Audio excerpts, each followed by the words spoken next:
What are you drinking? Water? Little pre-workout, and we're live, Hey, guys. We're thank you for tuning in to Now That's Debatable. We're um we're streaming at an unusual time today. We usually do Tuesdays at 6 or 7 ish, but we're got some international guests. David, man, thanks for joining me, man. you're welcome. I think you saw this page on a episode of Be Good's podcast on Ichabod. Correct. Huge Okay. fan of but yep. Yeah, and I guess you were saying that we had some misunderstandings about morality. Ooh, that sounds pedantic. I mean, it's like, uh, I love, let me crack open the Red Bull super quick. Okay. It's late here for me. So, yeah, do you want me to to start how we got here or to just directly answer the Well, one? I guess um from when I was reading like your email, you seem to associate my position with what's his name, Sam. Sam Harris, Yeah, Sam. Matt Yeah, Sam Dillon. Harris. And so I am moderately familiar with his positions, but mine's a little different. I know there are some key differences. Okay, full But disclosure, I literally watched one video and that's like the last with the clunky donkey. Sorry, and mhm. also, of course, I was introduced to you by you talking to Brady Goodwin about how crazy the last thing was, where he was doubling down on all this crazy stuff. Hold on 1 second. No, my bad, my little girl. It's fine, whatever. Mm, so I have ADD. You got to remind me what I was talking about. So yeah, um, so a similar thing I noticed with you, Brady, and the atheist experiences where there's a certain methodology or strategy Hmm. where I was like, you guys can improve on that. I swear I'm not trying to sound pedantic, but um, and that's like a flaw in his book, even though the rest is absolutely superb, like really good. And I was like in the comment section, like I was in Brady's comment section in the beginning. I was very aggressive at first because I was like first trying to Hmm. deconstruct, and, and I was like, okay, they're onto something. That's a good point. I It's a good guess argument. show Sorry, me where did we get morality wrong? you want to dive right into it? Yeah, let's dive right into it. All right. So, um, I think you guys talk and about it like that's a fact of the matter, and it's emotionally charged. Like, oh, X is really wrong, and um, if you do X, you're blameworthy, and you're a piece of. Can I curse? I don't want to curse, but like, Yeah, man. Yeah, I don't care. I'm just like, you're like not a good person if you do X, right? So that seems to assume um, a moral realist position. Do you understand what that means? Yep, I'm a moral realist. Really? I am. You believe state affairs have moral properties and there are moral sentences that can be true or false? Yes, by the way that I define morality. Yeah, Dang. yeah. That's a yeah. I was wondering if we were judging my moral system based off of the few things that I said on. Hold on 1 second. It's all right. Hey, I said y'all come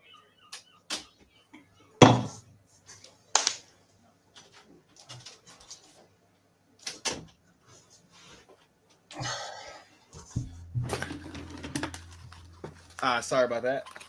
It's all So right. yeah, I was wondering if you were judging my moral system based off of I guess the little that I said about it on Ichabod, or if you Yeah. had seen the videos. So like, cause it. I'm sorry. Yes, I'm basing it on. Sorry, I'm switching to English mode in my brain. I'm Dutch. Mhm. I need to articulate slow and correctly. Um, I'm basing it on what Brady said, what a lot of YouTube atheists say, and what I think uh, Gotcha. the sentiment that you So expressed. Yeah. Yeah, I can't speak on about what other YouTubers say, especially Fair. like Atheist Fair. Experience. Like I really don't even watch that show. Um, Fair. yeah, and I know a little bit about B Good's position. He actually came on a podcast one episode, and we Did discussed you read the book? morality. Did you read the book? Like, No, we didn't talk about the book. But I just wanted to know where he was at with I thought morality. that was like it's like very good for a non-philosopher, like good reasoning, but the morality part was like a chink. What did Drake said with in terms of Kendrick or like in the debate, like a chink in his armor, like it's like a weakness, like Yeah, you know what I mean. So I think that was a weak I, part, and I see sure, that I see that constantly among sure. atheists. So, but let's talk about my position though. Yeah, okay. Okay, so Which I'm unfamiliar with. I'm surprised you are a moral realist to be sure. yes. So, yeah. Mhm. So okay, I my moral system is enact is moral if it contributes to well-being. And for well-being, I have these prongs. I consider health, wealth, happiness, safety, security. Though all those five prongs constitute what we would call your experience. Isn't it consequentialism? No. And not sure. We just lost the connection. Hopefully he'll be back on in a second. He is streaming from across the planet. But guys, yes, we're streaming on a Saturday afternoon. He says, what about autonomy? So yes, Phantom, autonomy is a part of it. Whoa. That's I'm freedom. sorry, I was booted out for some reason. Oh, that's all good. It wasn't me. I'm not sure what happened. Yeah, of course. Okay, so But yeah, so go ahead. so health, wealth.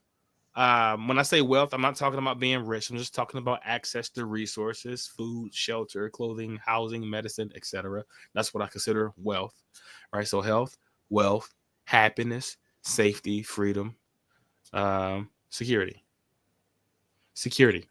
And All so things that contribute to human flourishing, I guess, right? now well-being. What is the difference?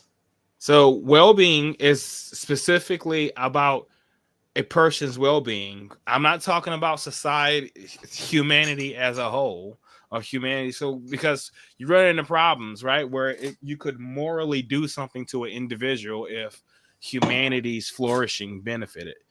That I consider that immoral.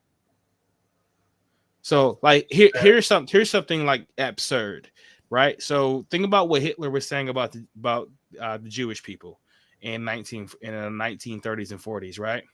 Let's say all of those stupid things that Hitler was saying, we know it wasn't true, but let's say that it was.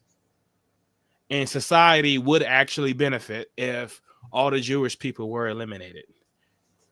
On my system, it would still be immoral. Even if it did result in some net positive for human flourishing, because it violated the well-being of Jewish people.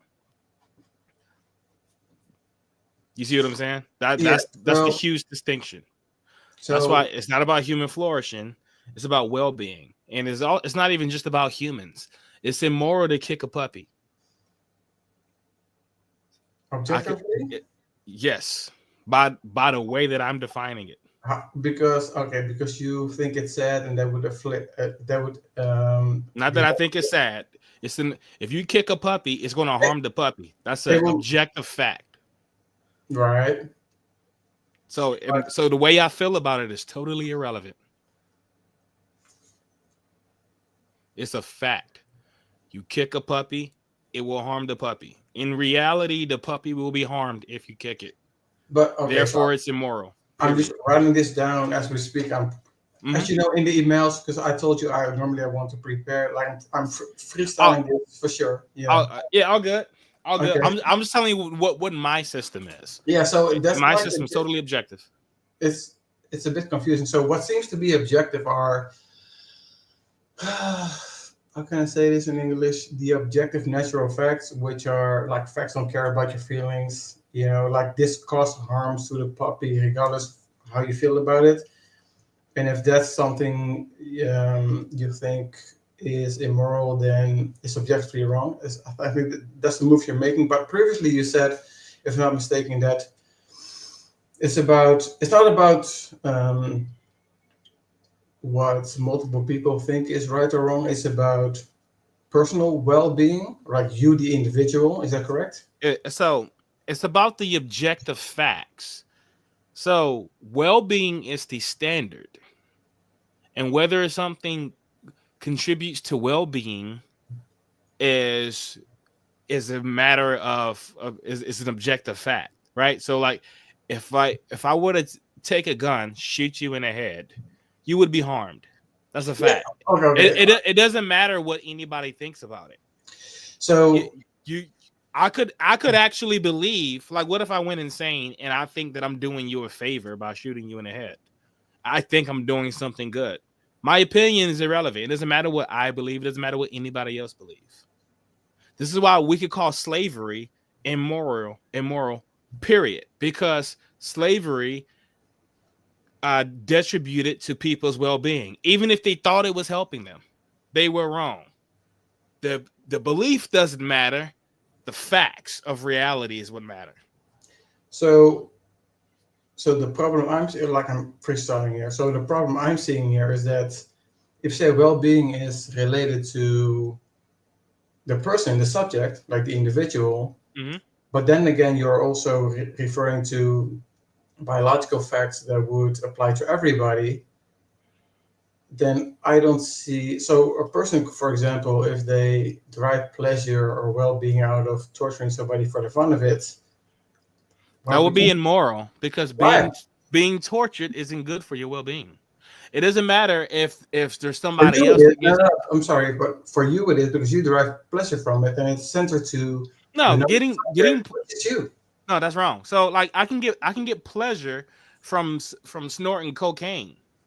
That doesn't mean that it's healthy for me. Yeah, like smoking is objectively So bad for your health. yes, even though you can derive pleasure from it. So it's not about what you get pleasure from.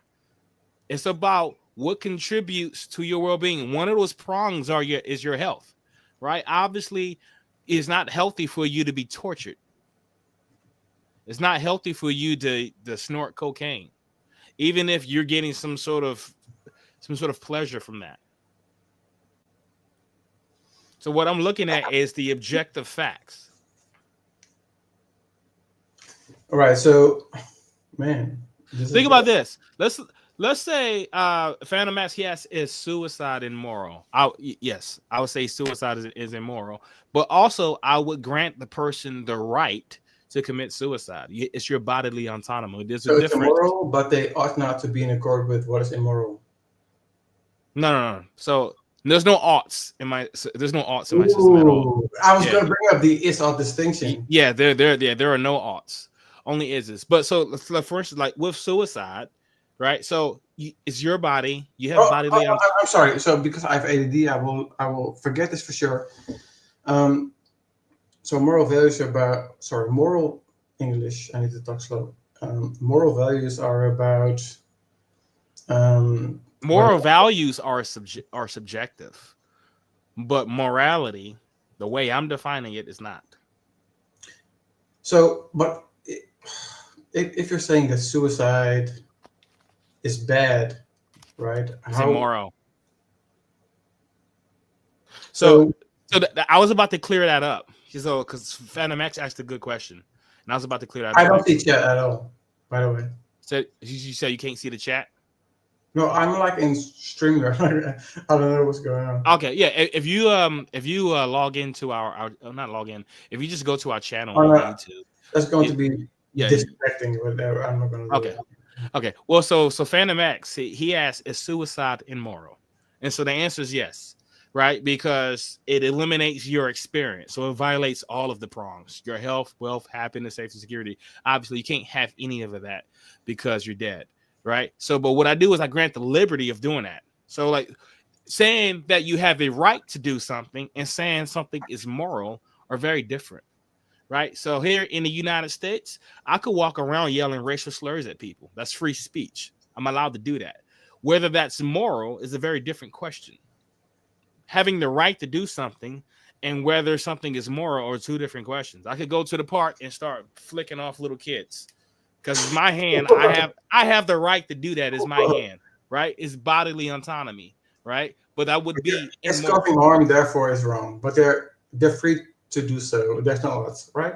Yeah. So when we talk about like suicide or like other things, doing cocaine, flicking off people, yelling, saying bad words Okay, to people. I get it. But Yeah. why are you then saying Christian?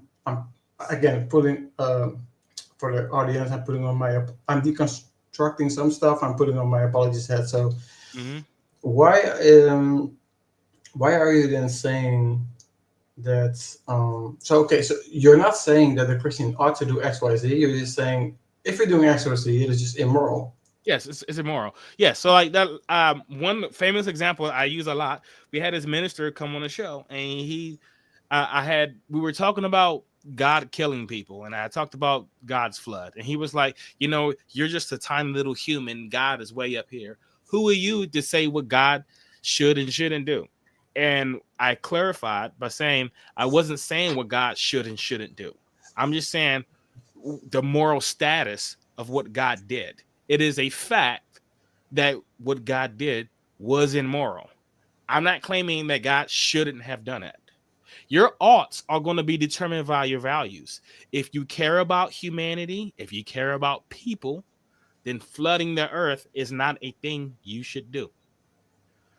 If you don't care about those people, maybe you haven't like you don't care, then sure, go. I guess you can go ahead and flood the earth.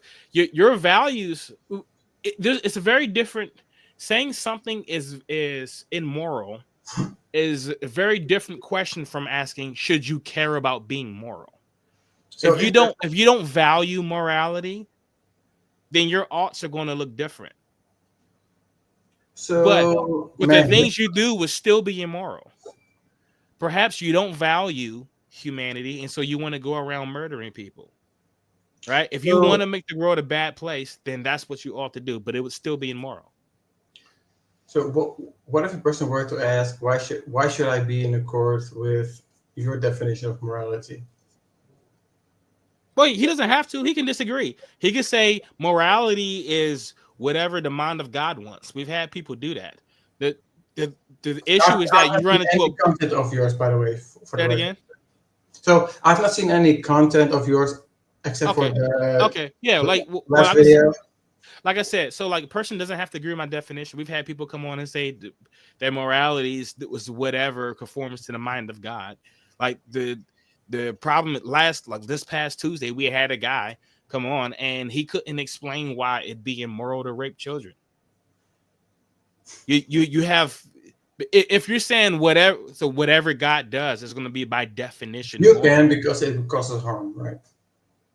Well, yeah. So that would obviously harm children. That's what makes it immoral. But if it's determined by God, as long as God is doing it or okay with it, then it wouldn't be immoral.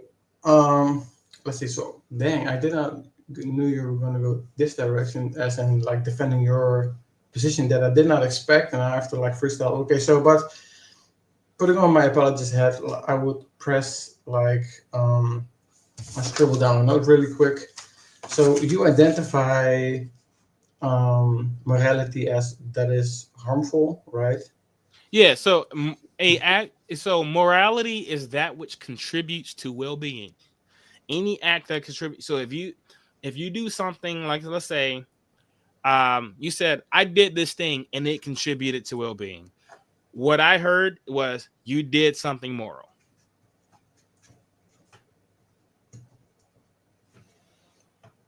Yes. Right. I'm freestyling this one. Wow. Oh my gosh. Okay. Yeah. So think about those prongs, right? So we talked about health, wealth, happiness, security, freedom. Right. So like anything that will contribute to those things. Right. And also you can affect one prong and it'll affect others. Right. So let's say I steal some money from you. And let's say you were sick. Now you can't afford medicine. So I affected your wealth, but I also affected your health because now you can't afford the medicine, which makes you less happy, right? So that affected your happiness as well. Do you see what I'm saying? So these prongs, like your experience is all connected. Well, the classic trope is, why should we be happy? You're going to say there's no should or ought. It's just like my definition of, Yeah, yeah. that's a problem for somebody with aughts. It's not mine. Right. But then, how can I, if we were to debate, how would I flip this? I would flip this on you by saying, I scribbled down some stuff. So if you just randomly identify which is contingent well-being related to biological facts, right? Which are Well, then then I and, just, oh, but you're already wrong. why? You said it's contingent upon biological facts. That's not necessarily true. No, I'm sorry. Like the framework is like if you want to adjudicate like what is actually harmful or conducive or not conducive to well-being. No, we have this. no. Like if you rape a person, like it causes trauma. Therefore, it's not conducive to well-being. Can I clarify? Because it's not about humanity; it's about sentience. Okay, so if artificial intelligence became sentient, it was able to experience, right? Its ontology is not based in biology. Kind of worms. Well, okay, but if an AI was able to experience, you now have moral obligations to it. Like, for instance, at minimum, to not detribute to its well-being. So let's say AI became sentient. I started injecting malicious code in it. There's no biology involved here. Dang, it's still immoral. But it's like about sentience. Like, look, I think you are well informed enough to know that if we were going to talk about stuff like substance dualism and does AI pass the Turing test and does it have second order how do you say it in English? Second order beliefs or qualia or consciousness, then we can talk about this stuff. But like I think that's a rabbit hole I don't want to go. So I didn't say AI was sentient. I said if it became sentient. I'm a computer scientist. I do not believe AI is sentient. If it became sentient, then morality would apply to it. And also, Nitty, to answer your question, there wasn't an ought. I didn't say that you ought not to harm. I know. No, I'm not answering your comment. There's a commenter. Okay. So I didn't say that you ought not to harm a sentient AI. I'm saying that harming a sentient AI would be immoral. Whether you ought to do it is really contingent upon your goal. Let's say the AI started trying to destroy humanity, right? Well, now I'm going to try to harm the AI. It would still be immoral. He said Phantom X said obligation. Imperative. Yeah. So you have maybe imperative is a bad word. You know what? When we had go ahead. So normally when we talk about this in the literature and we talk about categorical imperative and hypothetical imperative, in fancy language for subjective and objective, right? I will press you on some stuff. So let's see what did I write down. So right now, based on the stuff you threw at me, I would just press you on the identity of the essence and ontology of moral goodness, right? It seems to be contingent, and there's a clear censor breaker with the theistic position where God is not, and it also seems to be arbitrary, and in the sense that it seems to, how can I say this in English? It seems to boil down to relativism, where something's right and wrong actions are only are related to opinions of people or positions of people, right? So there's no ought. So then, if I were are you talking about my position?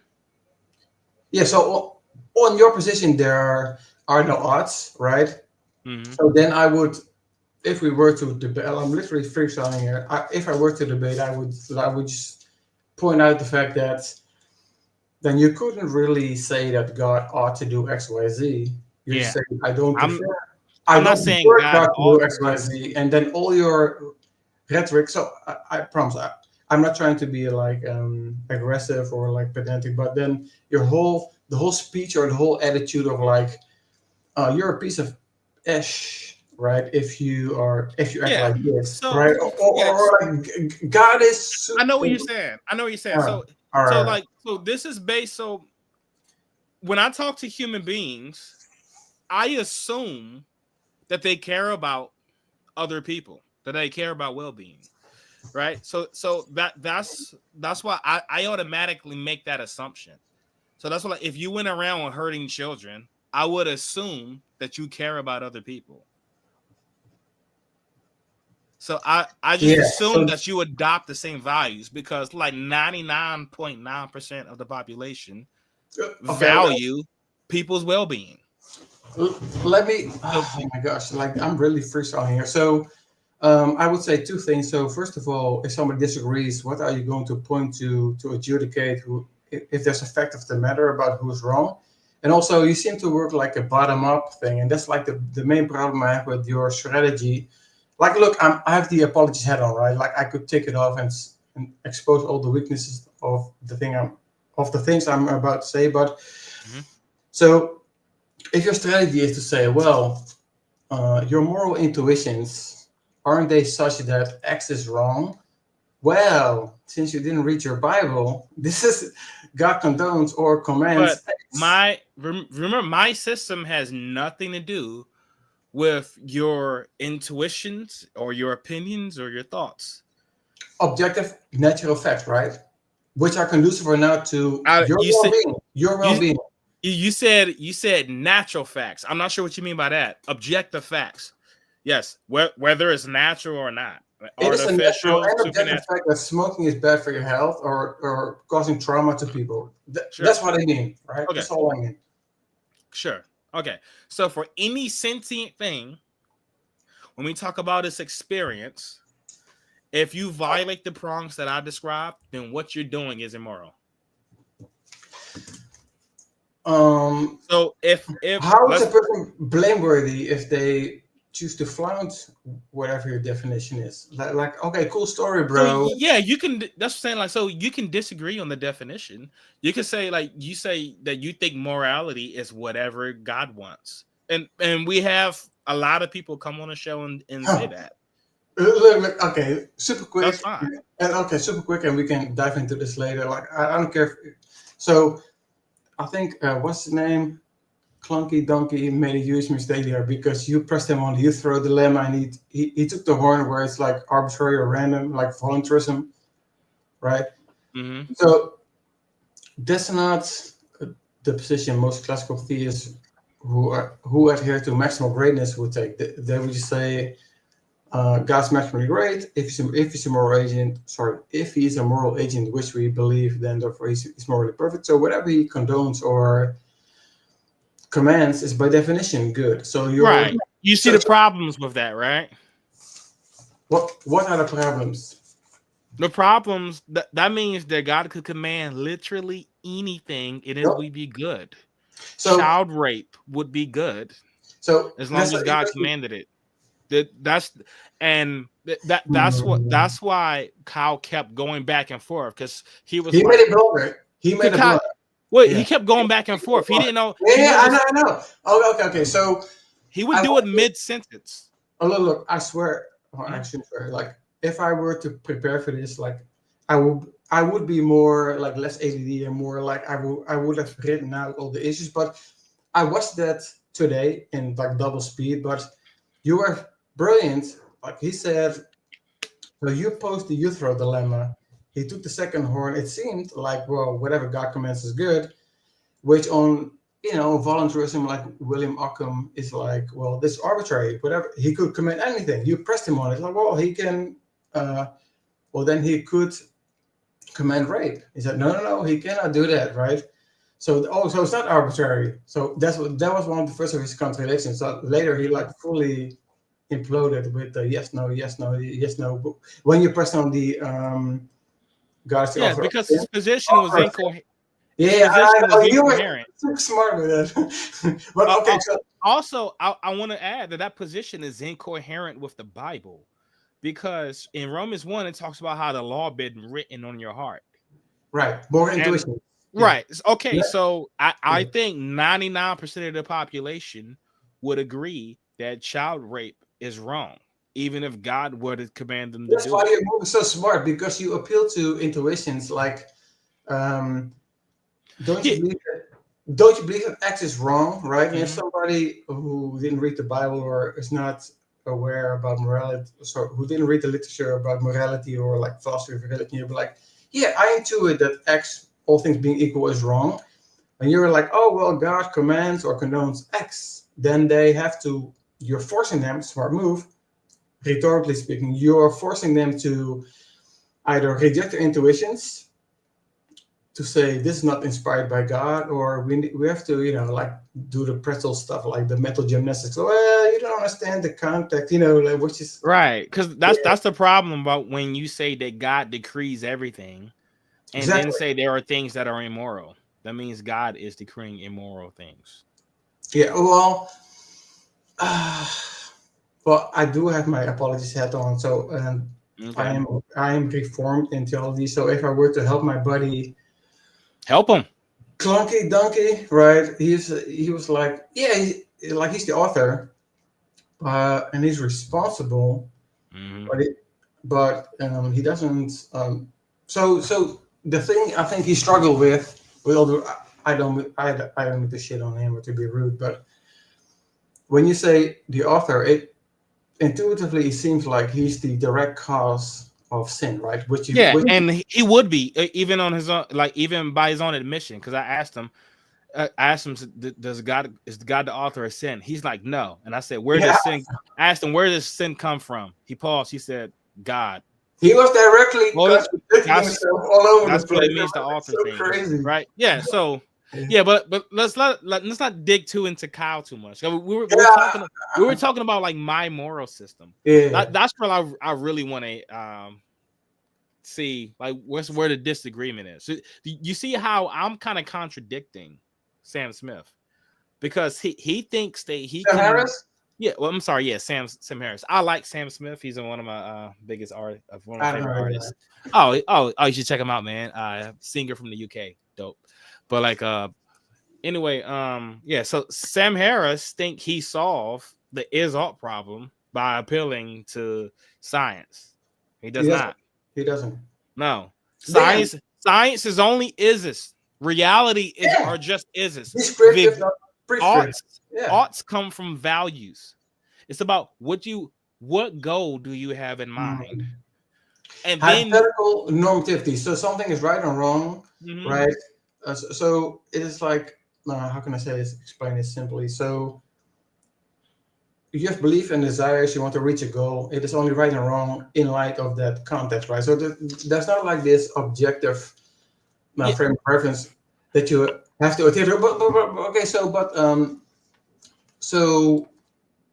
I've never heard of this view, right? So you have people like Eric Willenberg that says, yes, there's a moral objectivity. I place it in a Platonic forms. Sam Harris says, I place it in biological facts. So it is objectively wrong, mhm. or like bad for your well-being to smoke, or like to cause harm on people. You're saying I'm defining moral goodness or badness in relationship to what is conducive to well-being.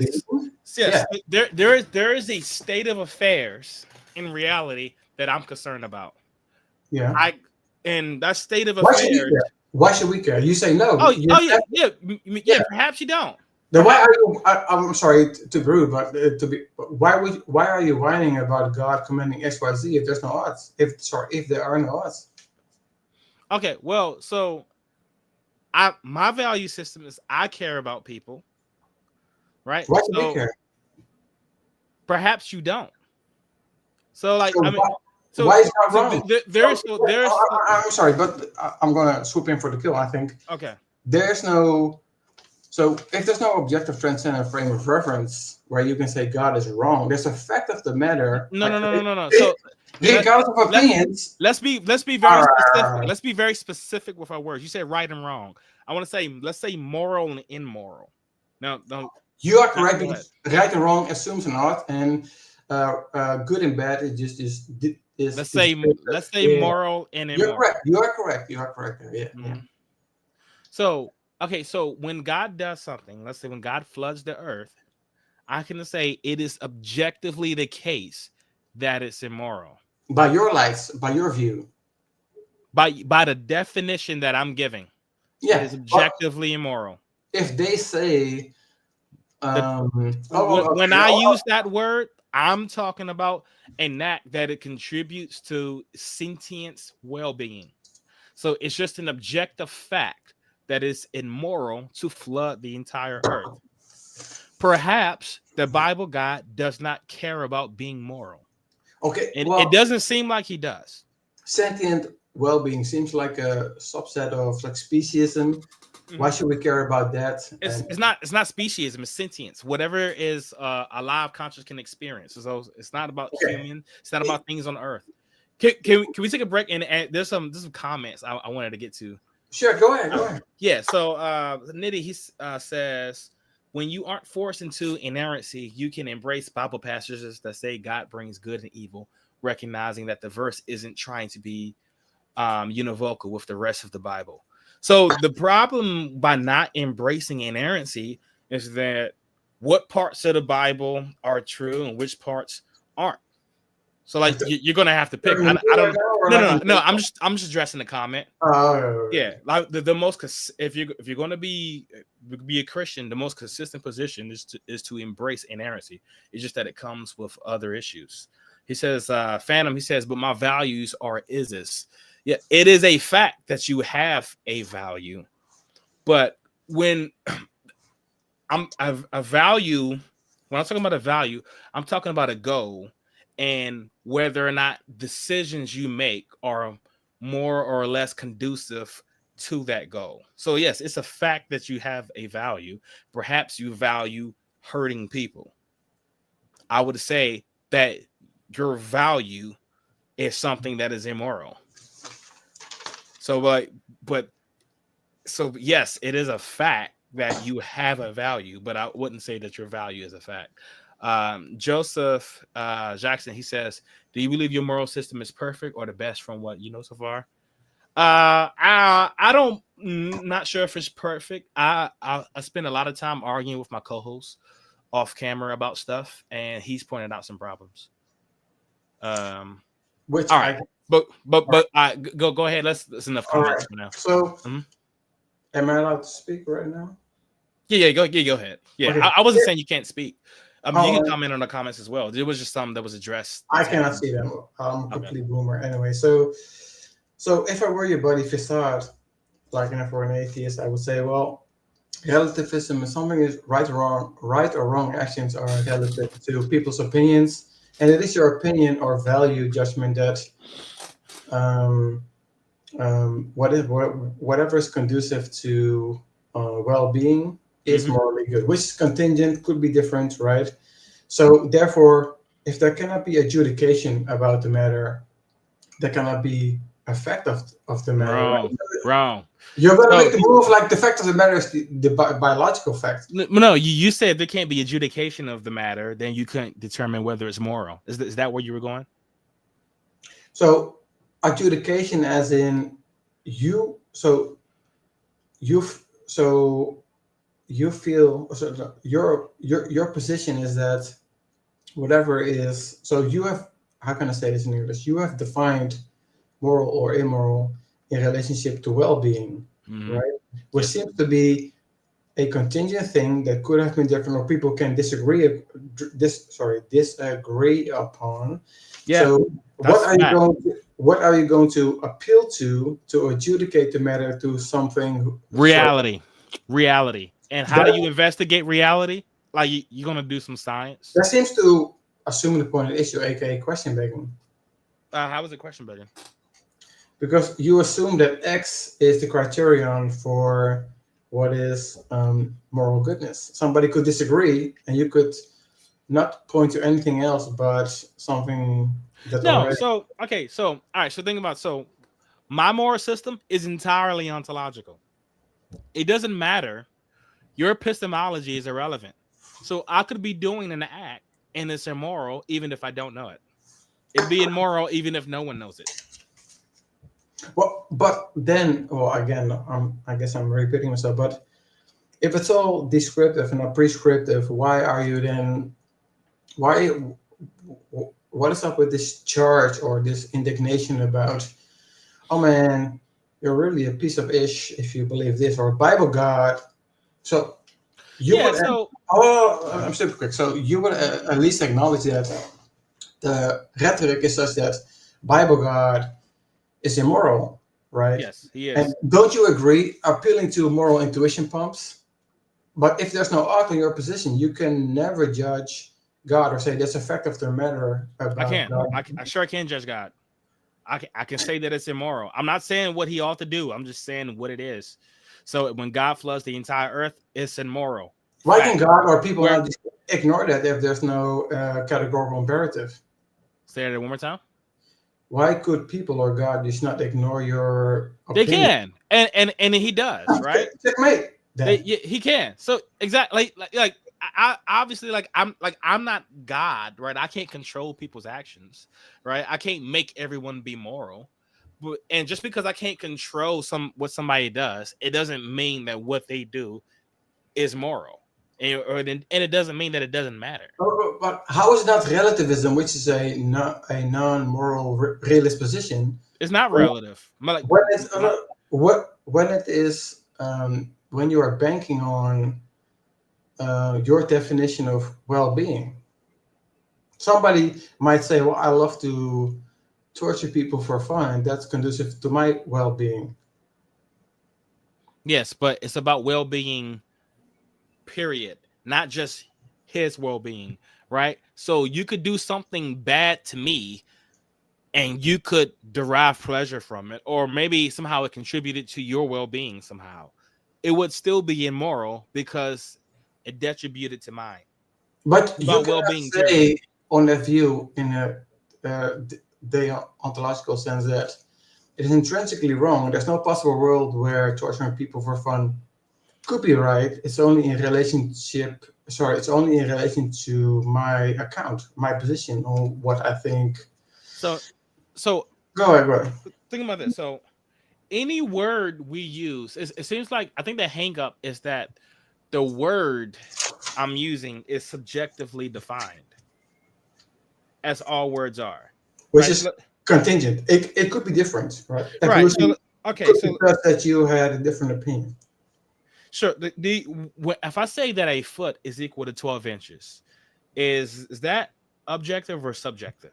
So 2 plus 2 is 4. The law of non-contradiction Maybe. obtains. Depends on Oh, what you mean. I well, oh, okay, okay. So the So point here is under also the coherence theory, 2 plus 2 is 4. The correspondence theory, that might be false because 2 doesn't corresponds theory exist, 4 doesn't exist. of truth, right? Yeah, the correspondence theory is that a propositions that correspond to reality are true. So, But so, 2, 4, and 4 don't exist. so the There is point. no 2. There are things that could be described with a 2, but 2 doesn't exist. So on Christianity, right? Hmm. Again, apologies head on. Sure. There are independent of your opinion or position facts that we discover to be true, whether it's 2 plus 2 is 4 or the law of non-contradiction. Such is the same with it's always wrong to torture a child for fun, right? So which would appeal to the intuition most people have? Yeah, Yeah, yeah. and there's a huge yes, and like there's a lot of overlap between intuition and my moral system.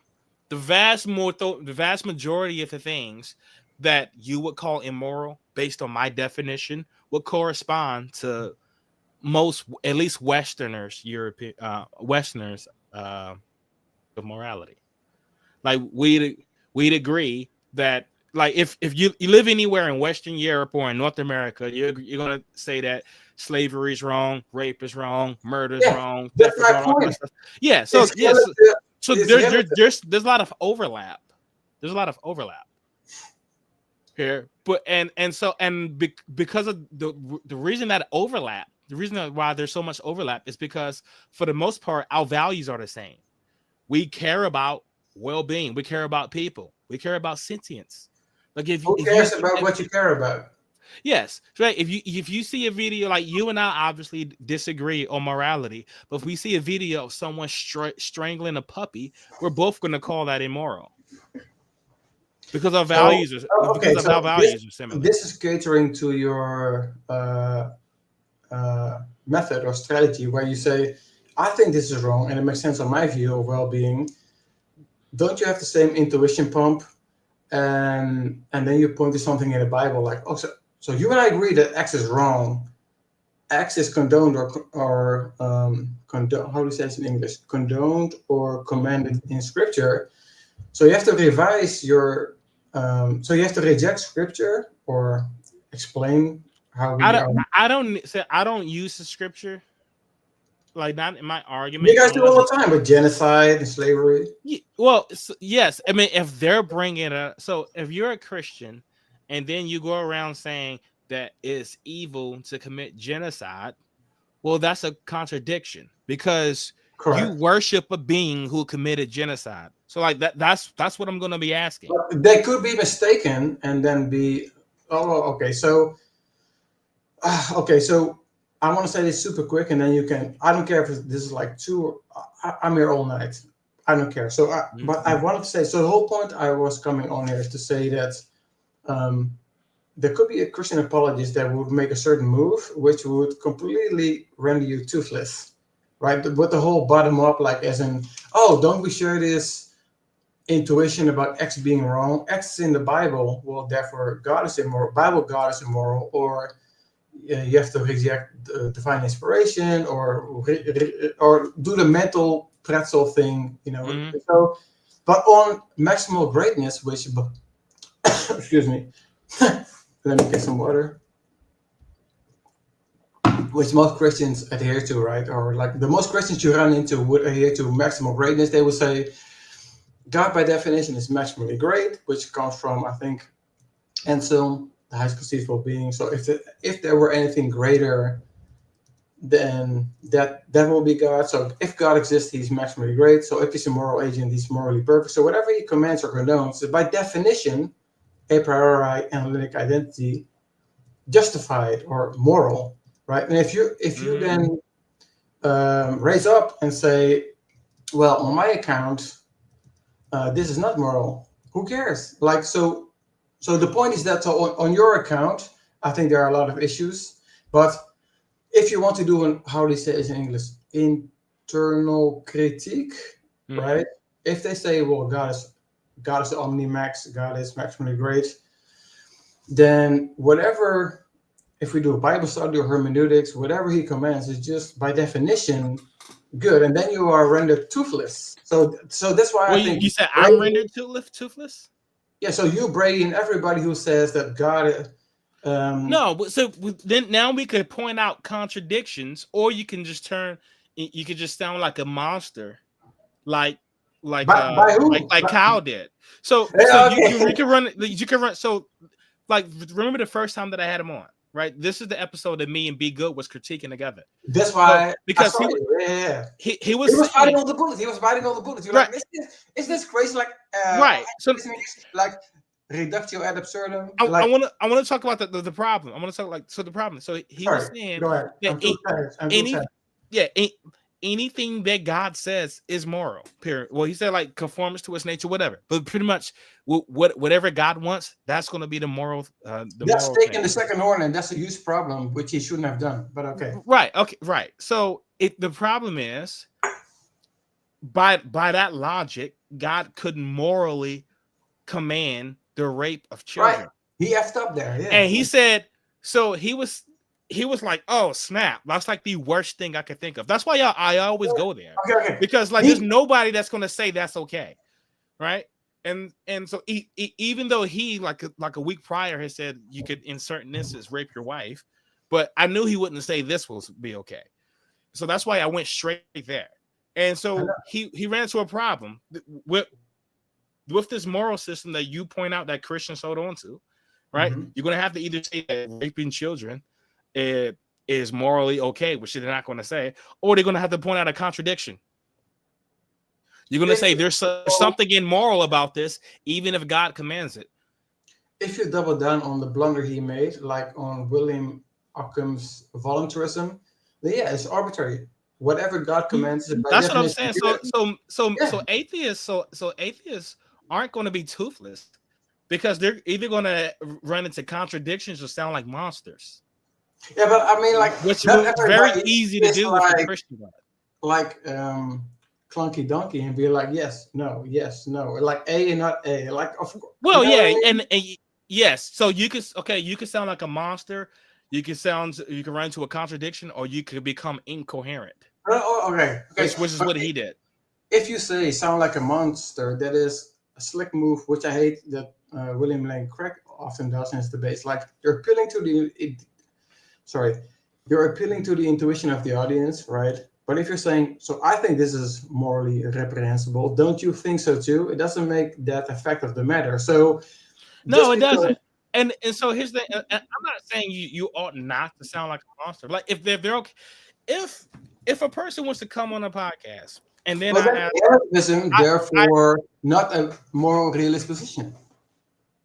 If a person wants to come on a podcast and I asked them, can God morally command the rape of children? If they said yes, I would say, okay. You have a coherent position. It is disgusting, but by your life. Yeah, I would have, yes. That would be the end of that point. I'd probably move on. Yeah, but I mean, I think it's rhetorically a strong move because most people would intuit. I cannot fathom of a world where torturing somebody for fun or raping would ever be. Let me ask you, what's wrong with raping someone? Dang, that's a switch. Okay, apology head on. Raping somebody is not just wrong because it's an imposition on their free will. It's wrong because you're violating the image. So you're violating So first of all, you're out of accord with God's nature, and you're violating. Can I cut you off for a second? Because you already appealed to my moral system of well-being. You said it's not just wrong because it's a violation of their, or it's an imposition on their free will, right? Mm-hmm. That's one of my prongs. I said freedom, right? So, so you're appealing to mine. Super quick. I must ask it. Do you believe in libertarian free will? No. Ooh, okay. I will say that for that. Go ahead. No, I'm a determinist. Like compatibilist, hard determinist, or like compatibilist? So, okay, I don't believe in any free will. I think free will. Premonition, you know. Free will is an incoherent concept. I know when they say, I know what they mean when they say it. They're talking about catalytic influence over yourself and your environment, but it is incoherent. Okay, it is logically impossible. Super quick. Okay. Super quick. I don't want to, like, this is of course a red herring, like a side topic. I don't want to like change your train of thought. Like, go with what you were gonna say because I have some stuff still I want to say. Relative to what? About what a Christian apologist could say. Oh, by the way, if you later want to say why am I deconstructing and why am I putting on the apologist hat and all that stuff, that's for are you still a Christian? Yes. Okay, so don't put on an apologist hat. I want to know why David thinks rape is wrong.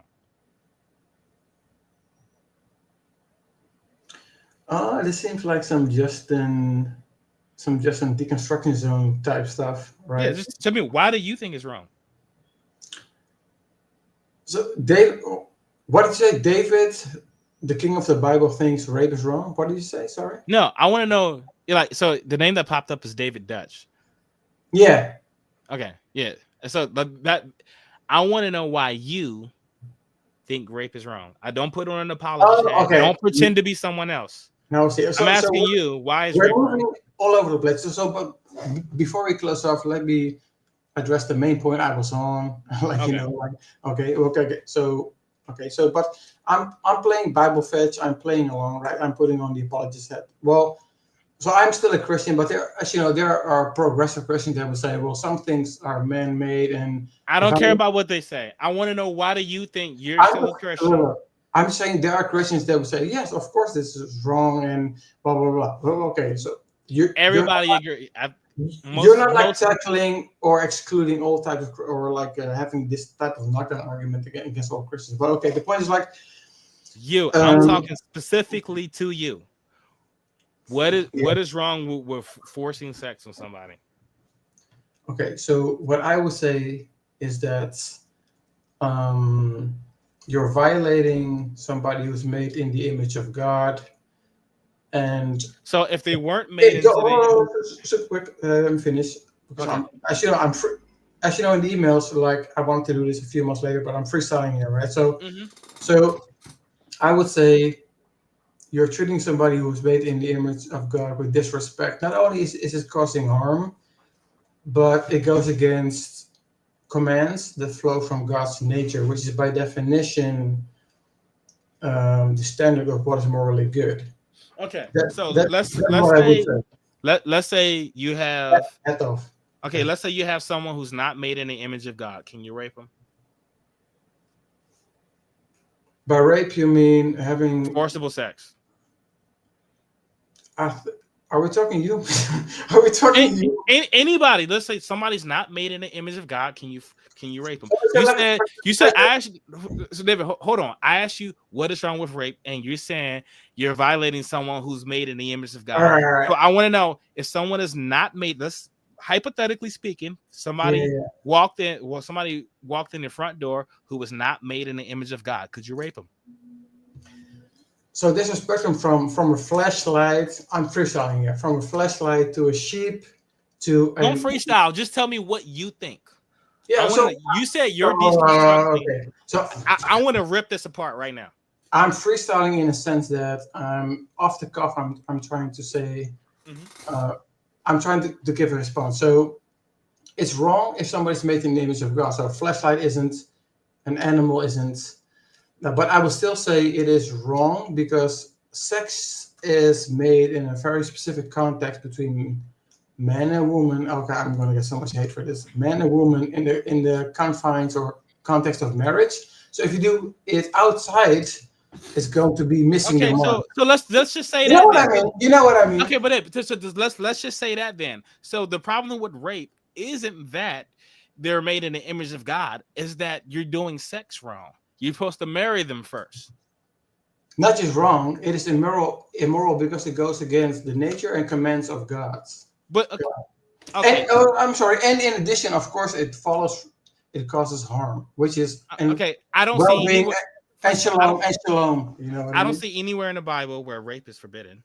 But but let's focus on the specific reasons that you gave for you said you could rape someone.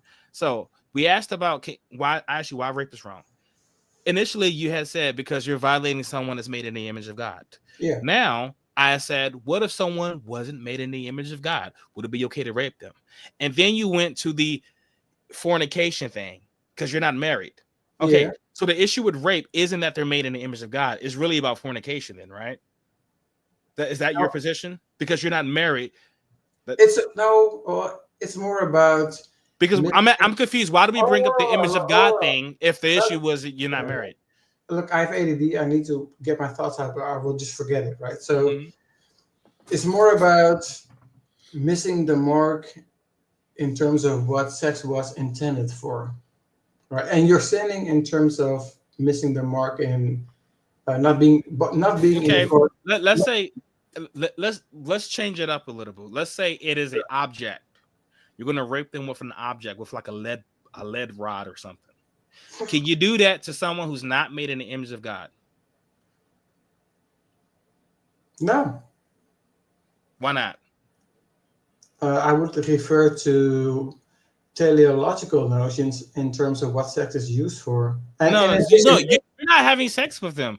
You're sticking a blunt object up them. Well, so that would violate. Man, I'm really freestyling here. So that would violate the concept of love God and love. Well, it doesn't apply to non-humans, right? So I would say um, you would violate God's creation and cause harm, I Oh, guess. so causing harm, that's what makes it immoral. That's my Right. system. No, because Oh, your let's system. just say that. No, What? no, Because no, no, no, no, okay, no. I got a symmetry break because on your system. By the way, I believe in evolution, which is why there's like this whole.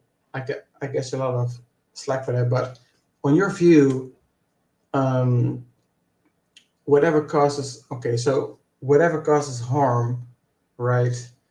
whatever In violates well-being. So raping somebody with an object, with like a pipe or something like that, would violate their well-being. right. So if you cause harm in that sense, they would probably say that is causing harm, which is not justified in the context of righteous judgment. So therefore, it is illicit or immoral. That's So, what they David, would say. here's the thing. So, think about this. Like, so I'm asking you a really simple question, right? So, like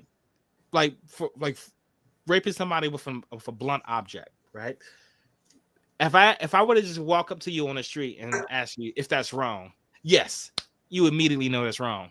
Now I ask why, and now you seem to be struggling because it seems like you're trying to find a reason to say that it's wrong without appealing to my definition of No, no, well-being. no. I'm talking about agents, right? So obviously, if you Mhm. were to stick it in like a pile of mud, I don't care. Or like if that's why Sentient. I'm talking. It only no, applies to sentient. I want to finish this, right? So Okay. I mentioned the spectrum from inanimate objects from flashlight to full blown Imago Dei, right?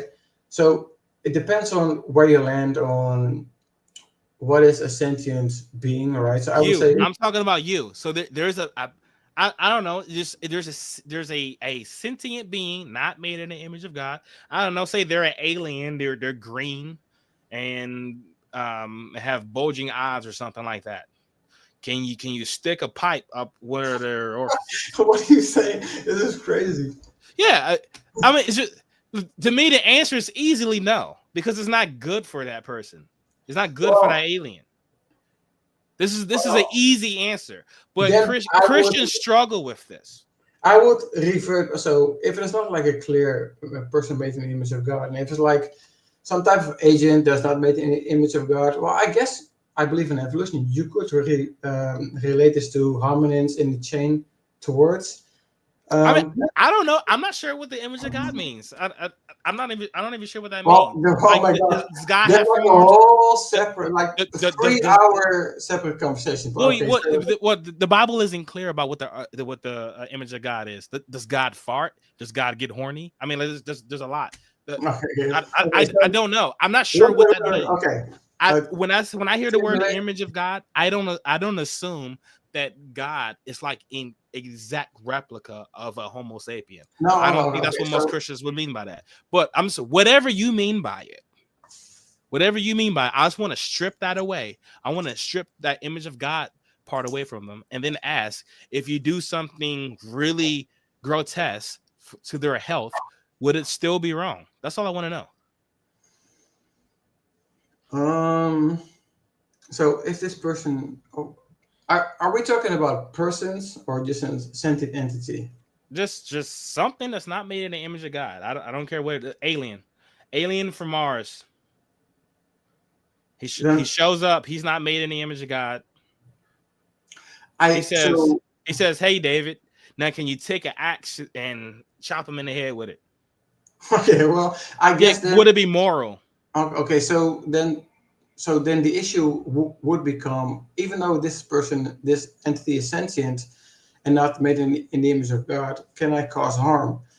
Then um, I guess this is like a neutral thing because they're not non-moral agents. You said it would be neutral. So I okay. So a Martian walks up to you, speaking languages just like I am. He says, "Hey, David, nice to meet you."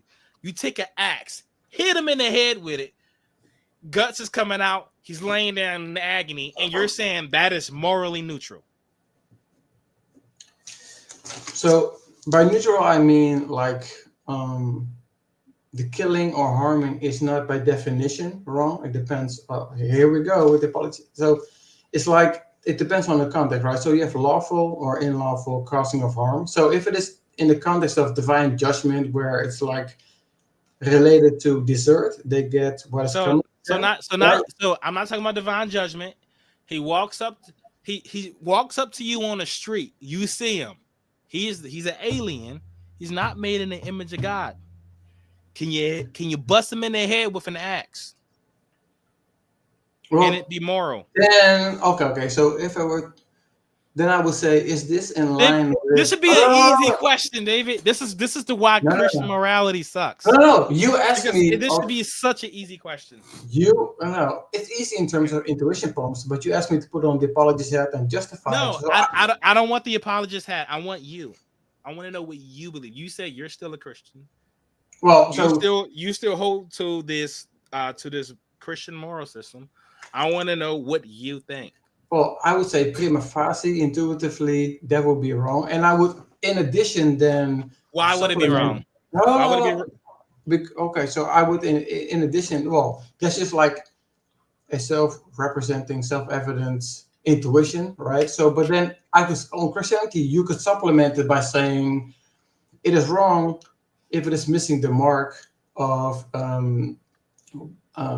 God's purpose of creation. So if I just randomly go about causing harm, it seems intuitively I would be missing the mark. If it's not like retributive justice or So like, okay, hold on. That's but important, do right? you Now understand what I you mean? said Though? no. Okay, now you made a teleological argument here. You said it doesn't align with God's purpose of creation, right? So harming. So if you just went arbitrarily harming creatures, this will go contrary to God's purpose. So what if God did not? What if God's purpose was to change?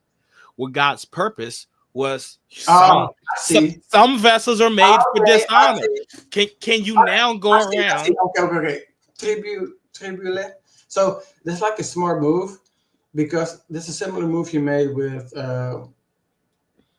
Clunky Donkey, where you Yeah. said, okay, so it's like if it's Yes, you know what I I'm mean? going It's here. like, You said you're deconstructing Christian. I'm trying to deconstruct it right now.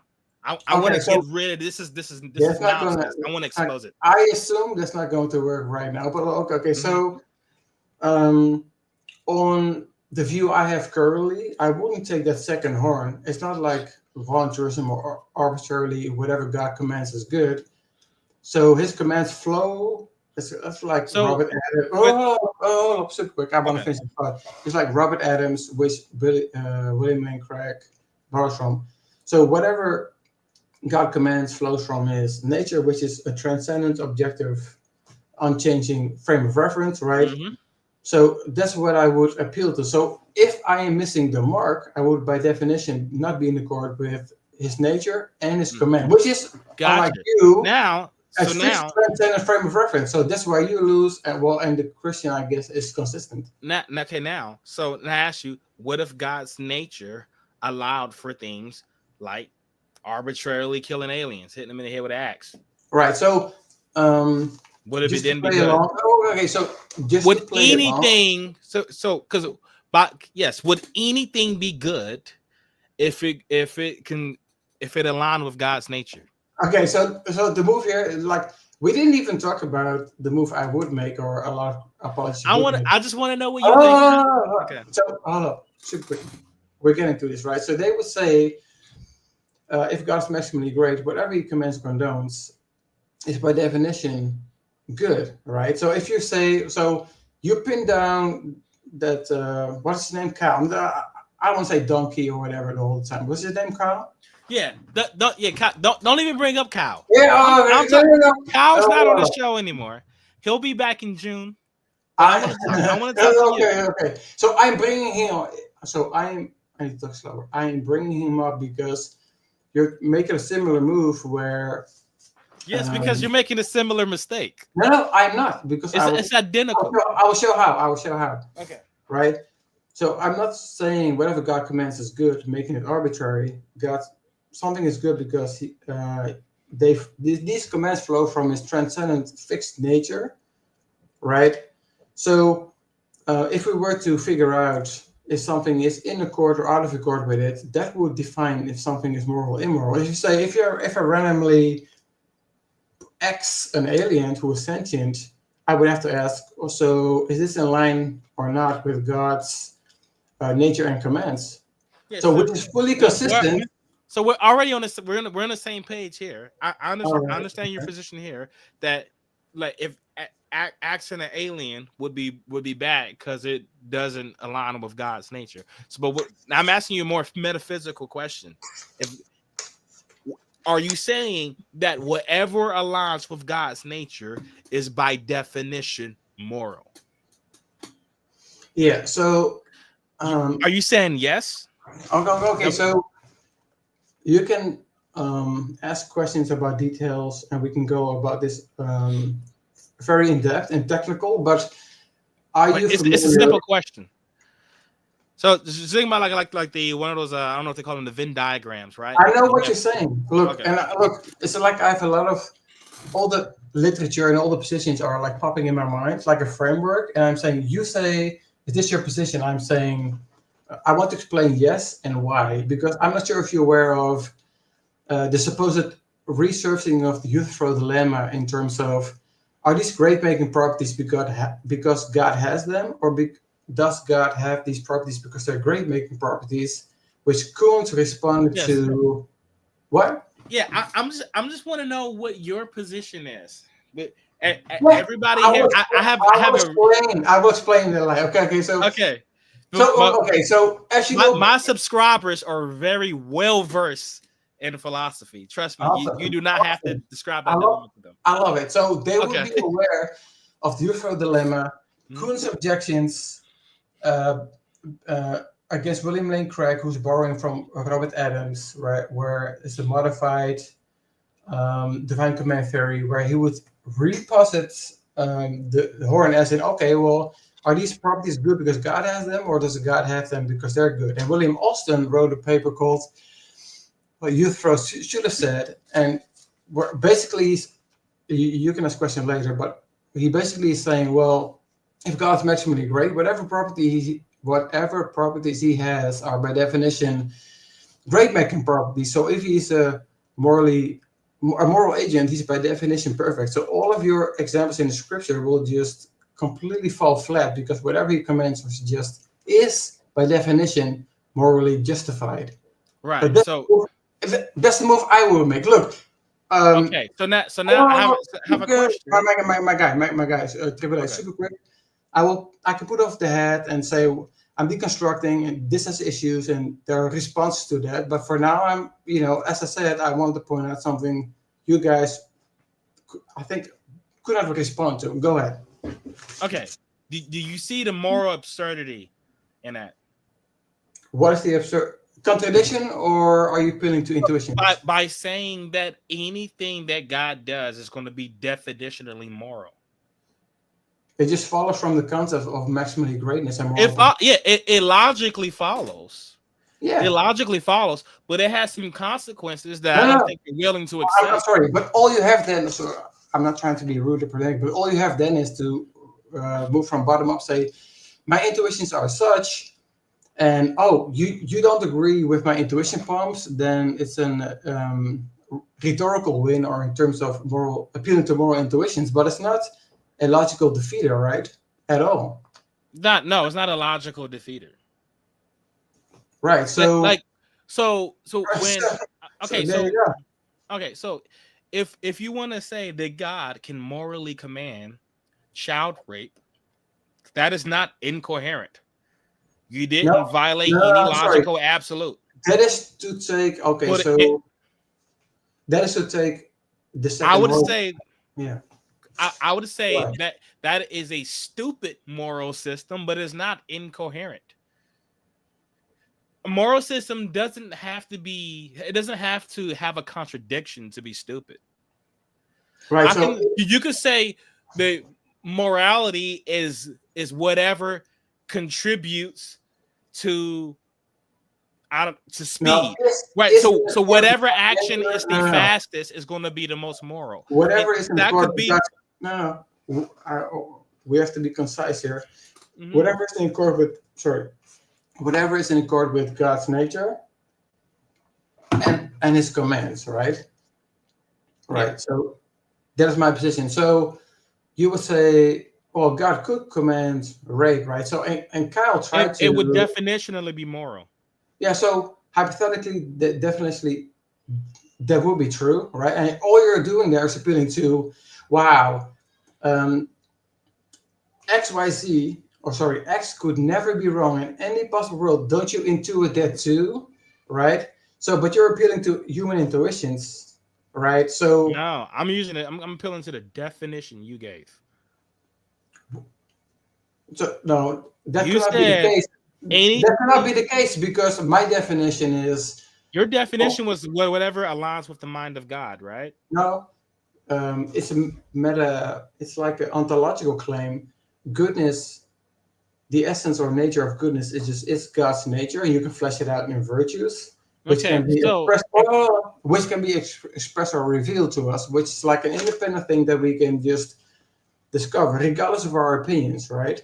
So that is completely consistent. If you were to say, well, if hypothetically God were to command X, doesn't that go against your moral intuition that it wouldn't matter. It wouldn't matter if it goes against my moral intuition. so According that to your definition, it would be good. yeah, so all you have then is like an appeal to moral intuitions without the No, science. you have the definition of what good is. And that's whatever God wants. Whether we know what God wants is irrelevant. That's an epistemic issue. The Right, ontology of the moral system you gave is that which aligns with God's moral nature, with God's right. nature. And So then anything that aligns with that that's what it's going to be.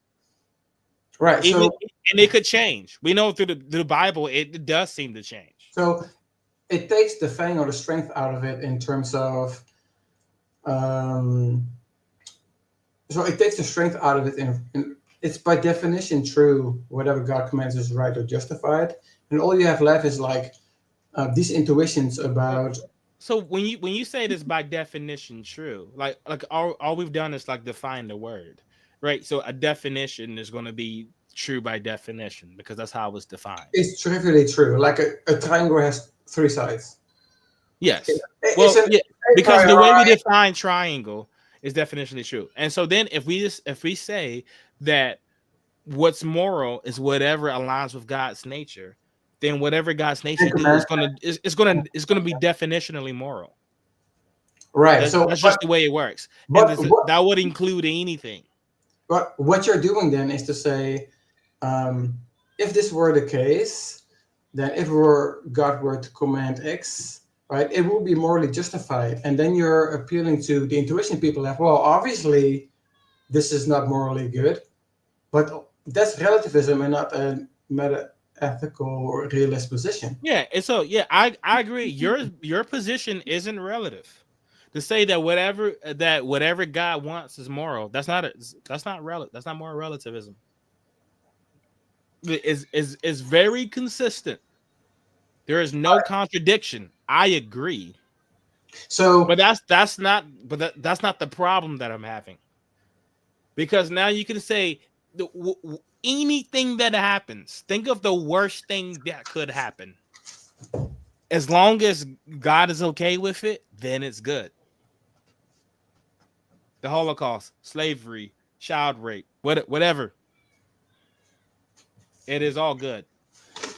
yeah, so the issue I see there, and this is a very, not to like um, avoid the issue, but this is a very technical discussion about what is a grade making property and does it rely on or in terms of what degree is it informed by our moral intuitions, or is it um, something regardless of our moral intuition, something that is discovered, right? So I think there's definitely, apologies head off, there's definitely some weaknesses where you say, so I want to say so many things. So if Christianity is true, Mhm. then if we are made of God's image, we have this moral blueprint. Our moral intuition should, normally speaking, be truth tracking about what is right and wrong. But so that is bottom up, starting with the knowing subject perspective and intuitions, which could be properly basic or self-evidently true.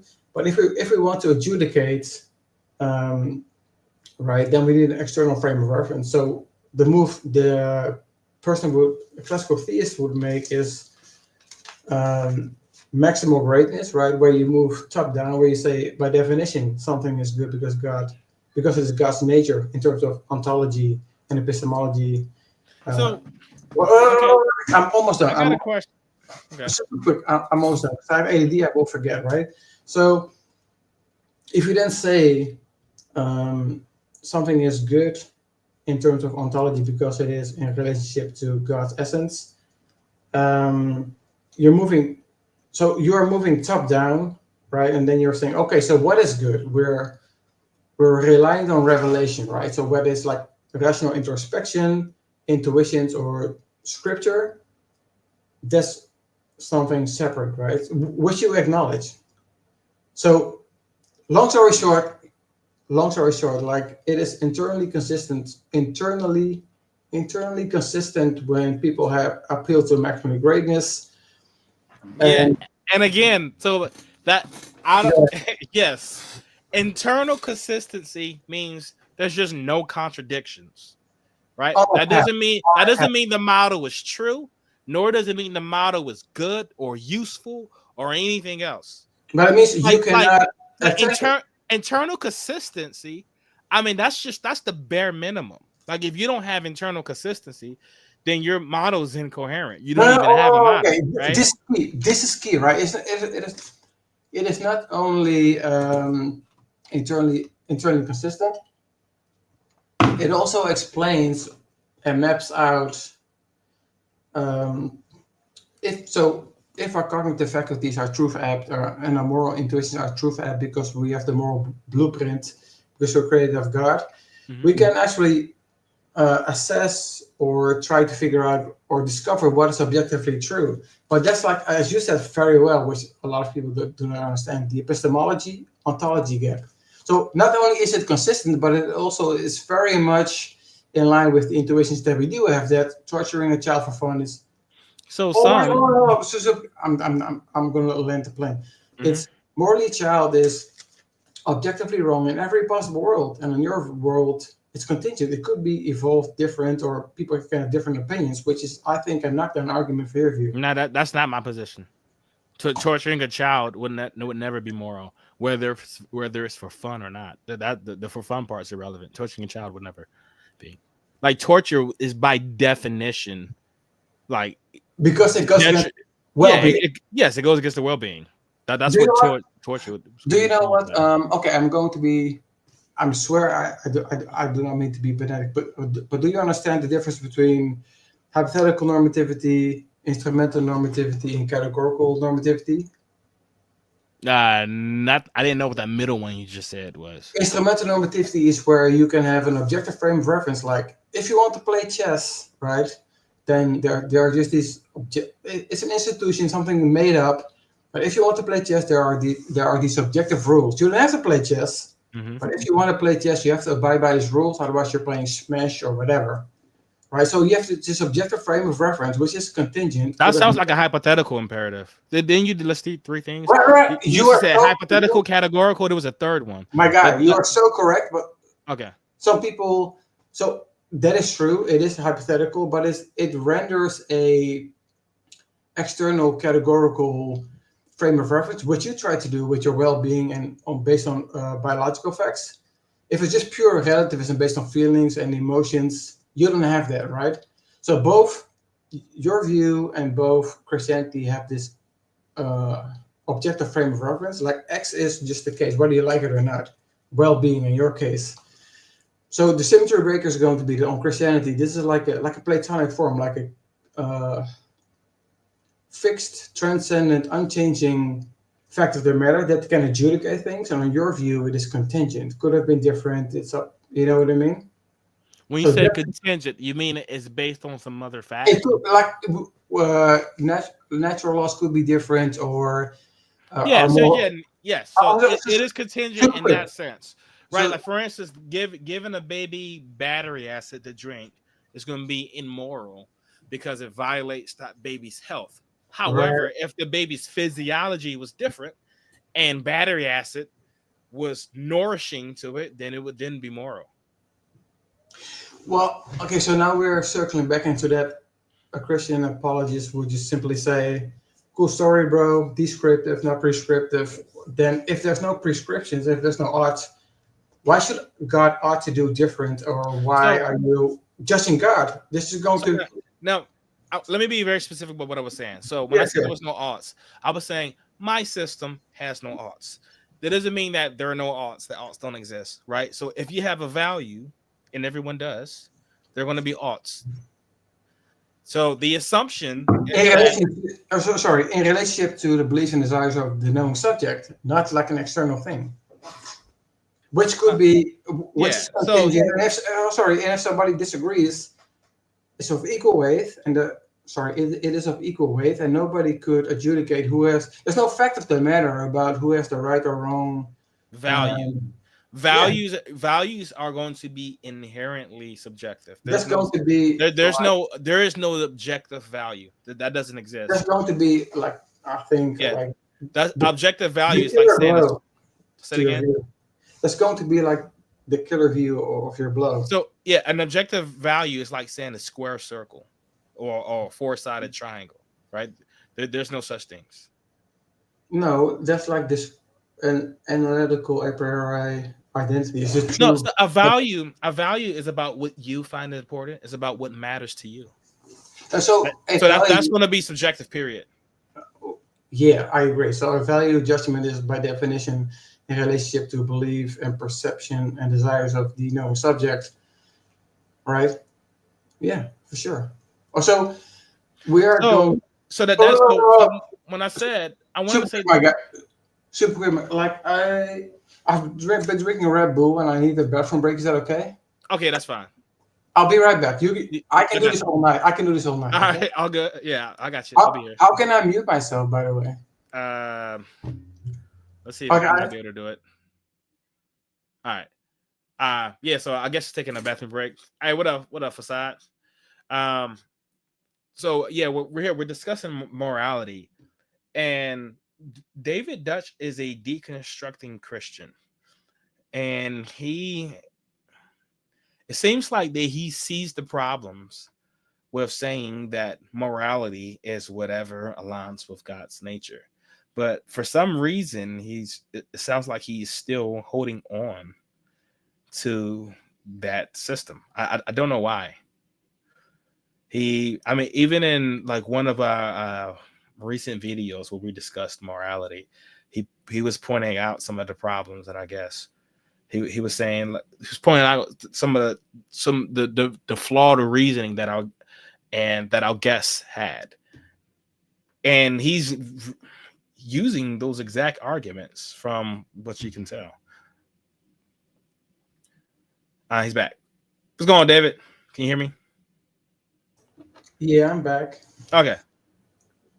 Yeah, I wanted to say that. So with Is that the sorry? It's getting darker. Let me. I don't wear glasses, but it's like for screen light. okay. And by the way, if I'm in trouble, I'll just actually I'll do this. I'll do this. Go so ahead, sorry. so what I was gonna say was that so when I said there are no alts, I was speaking about my system. My system doesn't have an alt. So if like chopping you and slapping you in the head with a bat, right? There is no alts with my system. It's just saying hitting your head with a bat is immoral. That's it. It violates your health, therefore it's immoral. That is it. And it doesn't go any further about what you ought or ought not to do. So what you ought or ought not to do is going to be contingent upon what you value. If you do not value being moral, then I guess we're stuck. I say, hey, that thing's immoral. You say you don't care. Oh, okay. Well, I can't make you care about it. That's really the end of the conversation, then, isn't it? Well, it's not the end. Oh man, I didn't expect to have the apology hat on because I wanted to also. I don't want you to put the apologist hat on. I want you to put your hat on. I just Right. want you to So you. Don't mimic okay. what you think somebody else will say. So then it would we can do it some other time, or it would make sense to say, well, I used to believe this black and white richest thing. I did some study. Now I'm like more progressive, and I've changed my mind and stuff now. But just like I love Brady's channel so much, where shout out Ichabod, where he says, if I were to put on my Christian hat, I could um, respond to this objection by such and so. If I were still a Christian, right? So this I get so much.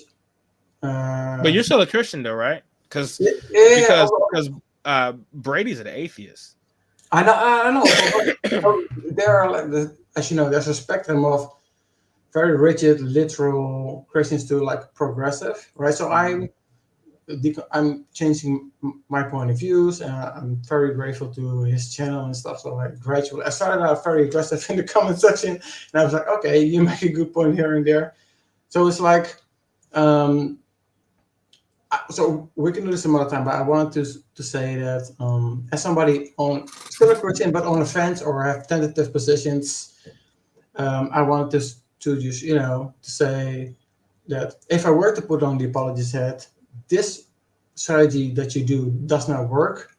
You can improve without sounding pedantic, and I could be mistaken about right. So that was the whole point that was the whole point of coming on here, and I was going to defend like maximally greatness and stuff. Um, but yeah, you really pushed me like, well, you believe okay. F all that apology hat. What do you believe? Let me attack what you believe. So that's pretty cool. So before you close this off, I want to say a few things where I think that could be like a very serious problem for your view, or like Okay. how do you say this in English? Coup de grace, nail in the coffin, right? So before you close this, let me allow me to say those things. But go ahead. Sorry No, for. I thought you were saying you're right about to point out a weakness in my position. Yeah. I want to hear what those weaknesses are. I want to see if they're actual weaknesses. So well, before you clarify that there are no odds, the weakness of many What's atheists. mine? No. This So is mine. okay. So the weakness of many atheist YouTubers are like they act and talk about something is blameworthy as a fact of the matter of something being wrong. Very emotional. Very like Bible God is such a piece of you know what I mean? Yeah, I mean we could say that colloquially, and Yeah.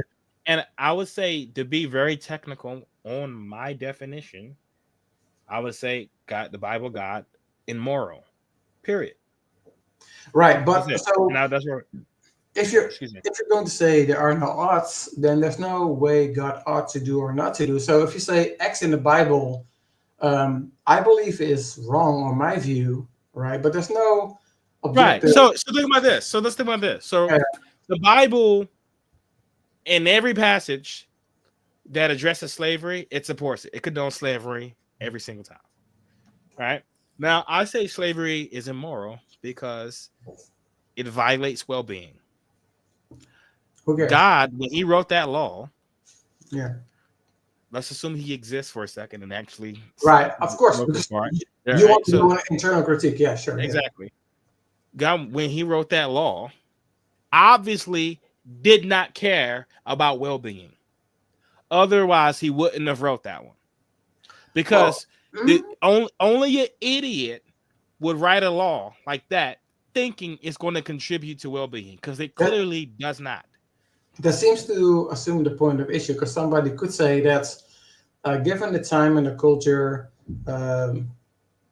given so just like it wasn't God intended.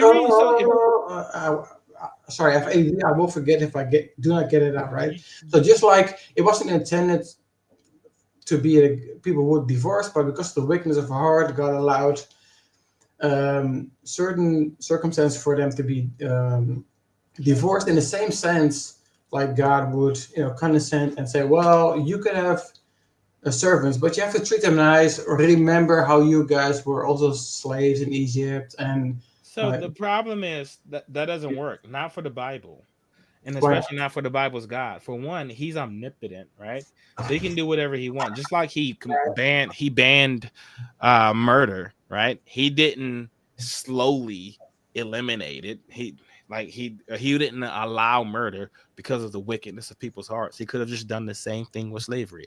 And then also, when you were saying was where God says, you know, you can have slaves, but you can't just mistreat them or anything. In Leviticus 25, it acknowledges They that can be them. that slavery is brutal, that is harsh. So by the Bible's own admission, slavery is a very rough thing. So so it just admits it, and God still allows it. God obviously didn't care about my morality.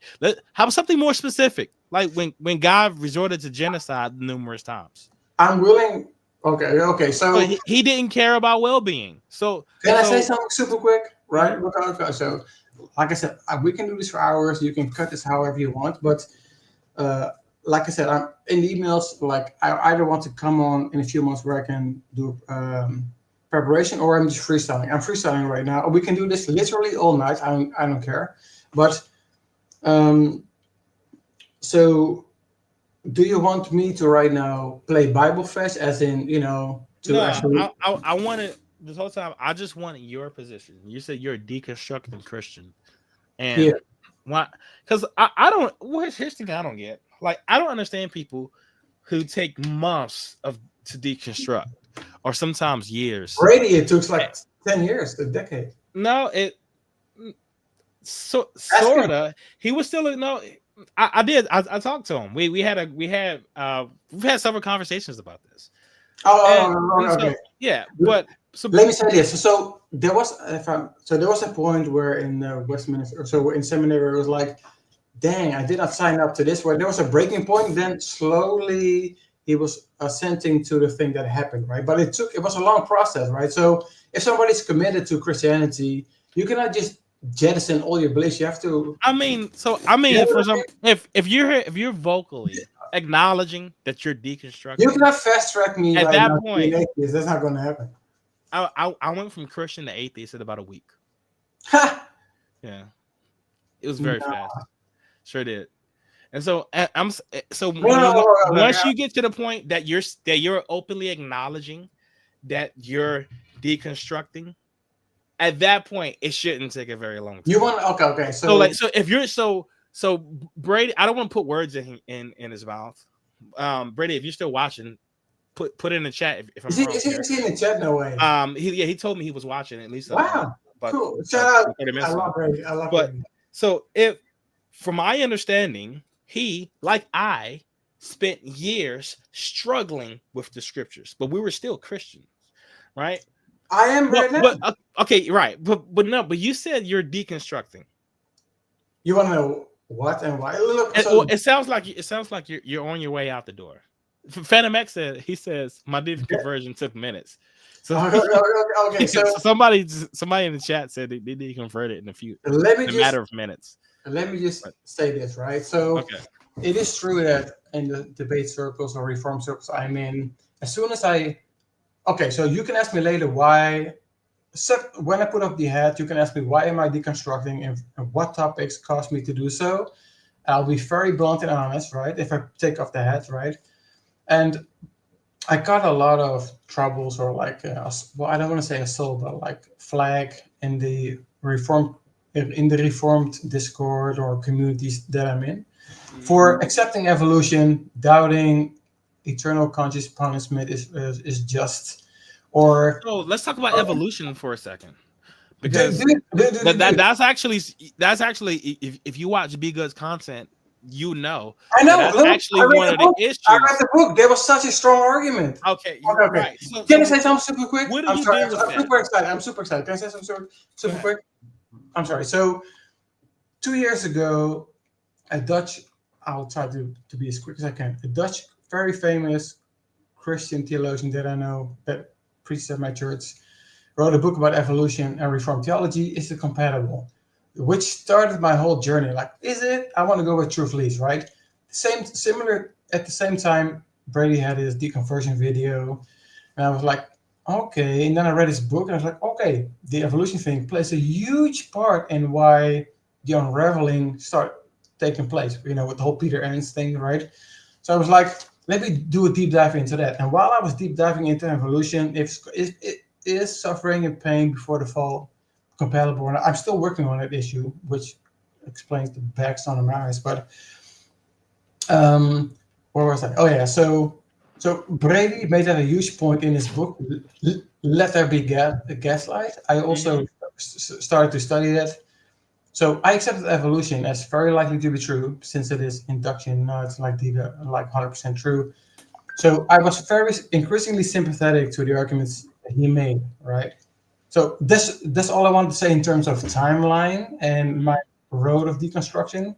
And I'm willing to talk for hours about how and why, but go ahead. That's all I want to say.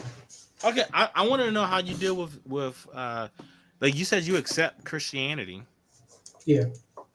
Okay, so do you believe in like original sin? Oof.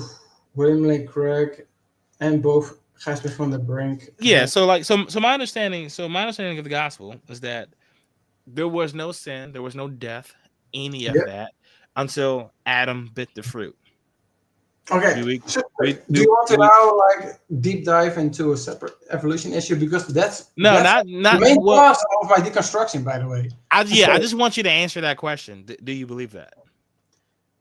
yeah. So I believe after the What fall, was there death before the fall? yes. You look, if you embrace evolution, it's just a fact. See, so and that's a problem, right? With the Look. gospel. Okay. So I'm willing to set my essay. Like I've been working on this for like a year and a half, almost 2 years. It's a huge problem, like pain, death, sickness, suffering, handicaps. If that was to Right. be Because very good, right? And the how can I say this in English? The default position of creation, and how does the intuitive narrative of it was good, then it was bad, but cross, it's fix, yeah, and heaven. That the doesn't make problem sense anymore, right? right, because the problem is that you I'm with see you. I'm with you. okay, so why are you still a Christian? Given all So, that. okay. Long story short, I'm going to quote Billy Craig. There's a difference between knowing it to be true, personal experiences in the witness of the Holy Spirit, and showing it to be true, and me working through: is there a theodicy? Can I actually make sense of this? Can I make sense of this logically and biblically to and be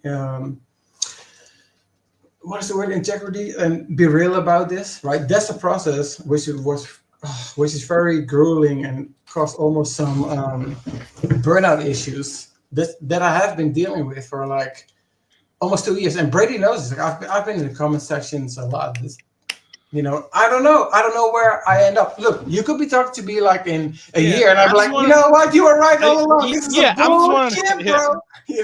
Could be. Yeah, so I just want to know right now why are you still?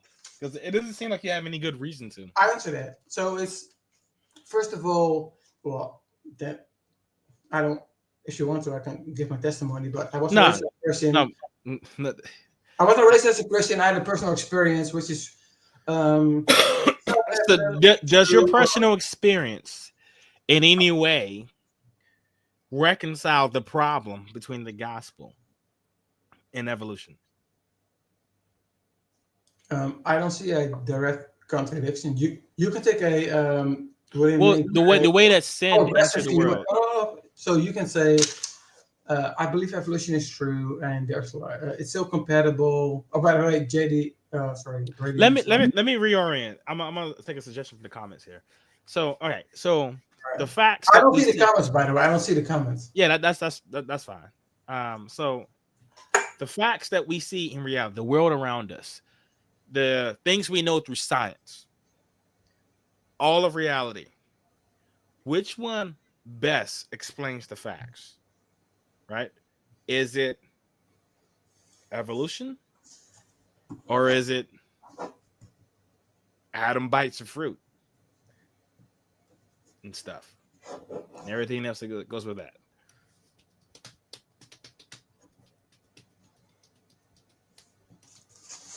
All right, so the facts that we're aware of, which one? Look, if I were to be like a jerk, I would be like, how do you know the external world exists? How do you know? I'm not going to do the solipsism bullshit, right? But you don't have to. I'm saying the things that we know of, which one's the best explanation? This matter, right?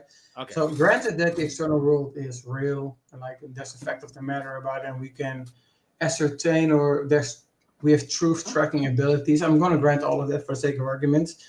Mhm. It would be so. I disagree with ID, where it's like a scientific enterprise where we can. It's Yeah, just we're like on a the same science. page. Yeah. Oh, like it's such BS. ID is pseudoscience.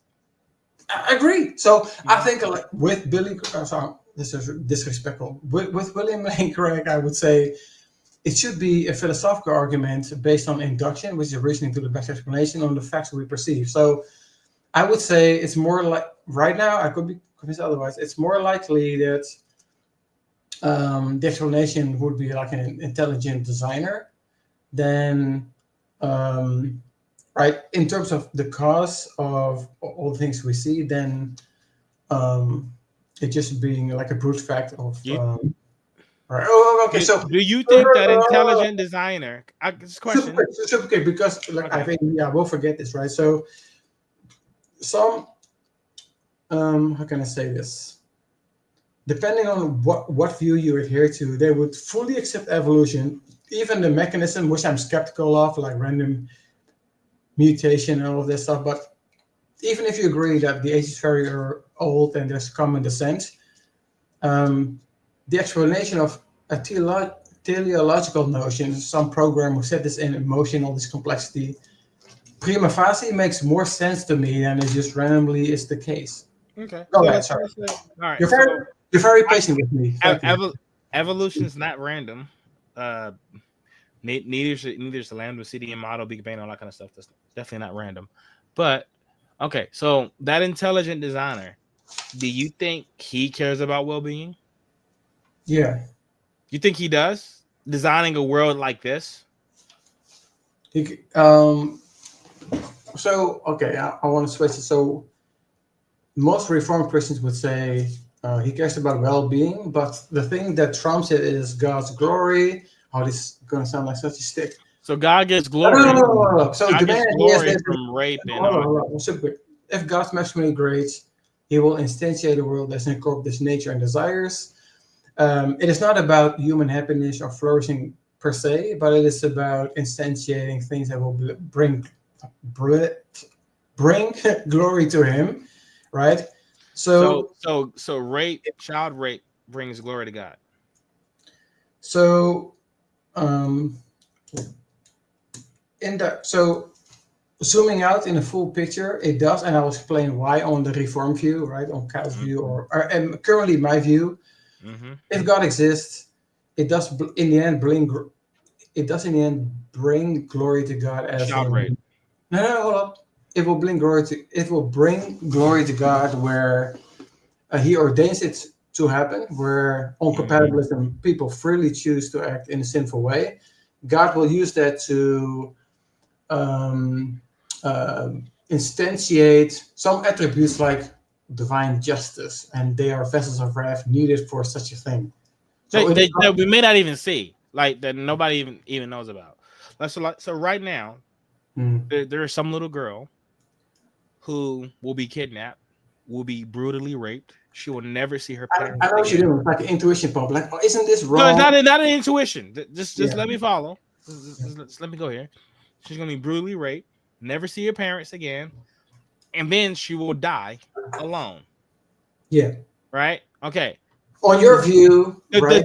Okay, we won't see the justice of that. Not on your view, but on our view, we will. So that's just like a natural fact. So hold on. So that's like an event that. So on your view, that's like an event. It happens, and by your lights, on your definition, that's not conducive to well-being. So it's morally wrong, even though there's no right or wrong way to go about it. On the Christian view, right? They're going to say that they can have this deontological view, right? So that event is objectively evil, right? God does not tempt people to do that or force people to do that, but he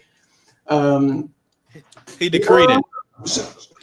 Ordained it. That's the word you use. He ordained them to commit child rape.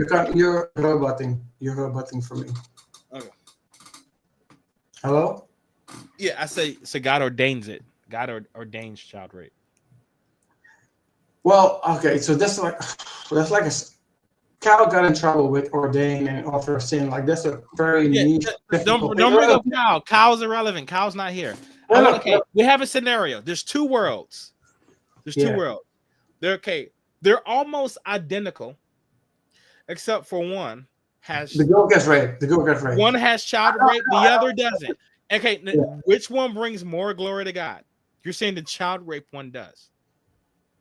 All right. So the explanation would be is that these agents really commit in light of their own desires and what they would naturally do, they would commit an evil act, which we can actually, on our view, can actually call evil objectively in a what's the word? Deontological sense, right? And God allows it, right? For the greater good, which would be His glory, right? So we can call that event wrong. You should, if you see it, you should stop it. But God will use that to instantiate His righteous judgment or vessels of wrath. Like, and so now God is omnipotent. He can institute His righteous judgment regardless of whether or not you have child rape. Okay, so you have two worlds are identical. Both God can implement His righteous judgment. One includes child rape, the other doesn't. And you're saying this one, the child rape one, that's the one. That one is better. Well, there are many roads you can go. So you can say where God allows this world to obtain because it's in direct relation to His nature and plan, which would instantiate His moral.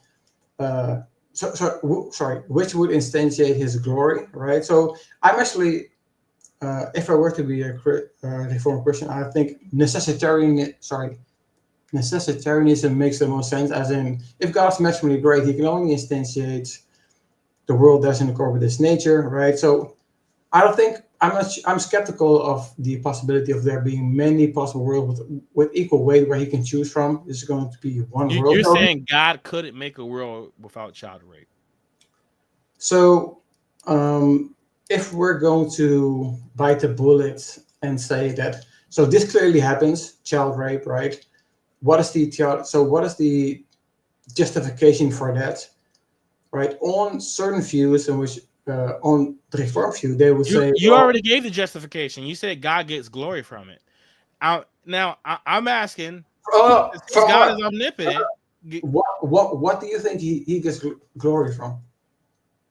You said in some way he gets glory from child rape because one, he gets to implement His justice on people who do it.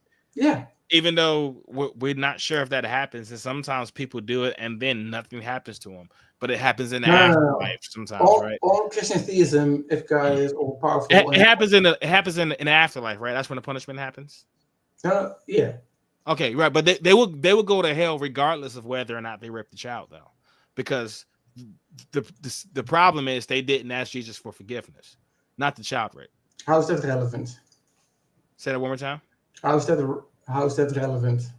Well, because you're saying that they're being punished for the child rape, and I don't see how if they're going to hell regardless. You're saying so the child. Hold on. So the child rape brings glory to God because God gets to punish them for committing it. No. What brings the punishment is hell, but they go to hell regardless. This is like a very niche technical thing. So it's not like God gets glory from instantiating some of His attributes, in this case, like divine justice, right? Okay, so what's the divine? To be specific, what's the divine justice for raping a child? Divine justice is that it is immoral to do so. It is objectively wrong. What would be what's the justice that God implements? Sorry? What is the justice? What is that justice act that God does to the individual who does that thing? Whatever the punishment would be, whether it's like separation or eternal consciousness or whatever. So we're just talking about hell here, right? That's a whole another. You said eternal separation. That's talking about hell, right? Well, okay. So look, like this is literally like 3-hour separate conversation because that's something I want to study as well. And I just also, want to. okay. The thing Look, that you're talking about. okay, okay. I don't want to waffle or what do you say? Like throw in red herrings, but the concept of hell is like a completely separate, very technical topic, right? So whatever the punishment, I'm just going to say for Just this. say separation from God. Let's Look, just go with that. whatever it is, right? Also, whatever the punishment is, whether it's like annihilationism. Okay, doesn't matter. Doesn't matter. Yeah. Let's say okay, the punishment is X, right? For doing that to a child, right? Right. Okay, the problem is in Christianity, the person will go to X regardless of whether he does that to his child. The problem is that you didn't accept the gospel. It's not regardless because God will not just send them without performing any evil. Let's say there's a man, a man. His name is Robert, right? Robert He Kelly. does not. He deserves some punishment. Robert Kelly. Does let's say does Robert get punished? Does Robert? My G. I'm sorry. Go ahead. Okay. Does Robert go to hell? He goes to hell because he's punished for the wicked things he did, which is objectively wicked. Okay. Well, in relationship to God's nature. Okay. But it's not specifically for doing an act to the child. It is specifically for the wicked act that he committed. Okay, but if he didn't do that, but hold on. The problem is my neighbor is knocking on the door. I'll be right back. Okay. For those that are still watching, the problem that I'm having here is that let's just call it hell for a second, because he was saying that God gets glory in a rape because God punished the rapist by sending him to hell. Well, the problem is people who don't accept Jesus go to hell regardless. My neighbor brought me some food. Oh, nice. Here. So maybe I'm not sure if you know where I'm going with this, David. Can you hear me? It looked like it froze on my end. Not sure if he's frozen or am I frozen. Can you guys hear me in the chat? I think it's David. Well, that doesn't matter. We're getting ready to wrap up pretty soon anyway. We've hit 2 hours. I wanted to thank y'all for coming in the chat. Yeah, he froze. Okay. Yeah, that's what I thought. But I do wanted to thank y'all for jumping into the chat and checking out this episode that we did. Very odd time. It was very spare at a moment. We I found out that I was going to be off on a Friday, and so he lives in Amsterdam. So here he's coming back in. Okay. I'm sorry. Go ahead. It's all good, David. Okay. Well, let me explain the problem that I'm having, right? Because now you're saying God gets glory from the world that includes child rape because we get to see his justice. I think David froze again. Can you hear me, David? Okay. Are you cutting out? What's going on? Yeah. Okay. So you were saying that God gets justice from the world that includes child rape because God gets glory from the world that includes child rape because he gets to implement his justice, which is hell, annihilation, whatever. Like I don't care what we think hell is. Let's just call it that. Whatever that is, it doesn't matter. Quick side note: this is like a specific reform view, which I'm right now defending. But go ahead. Okay. All right. So the point that I'm aiming at here is that people get that punishment regardless of whether they rape a child. So I've never done that to a child, but I'm going to the same place they are.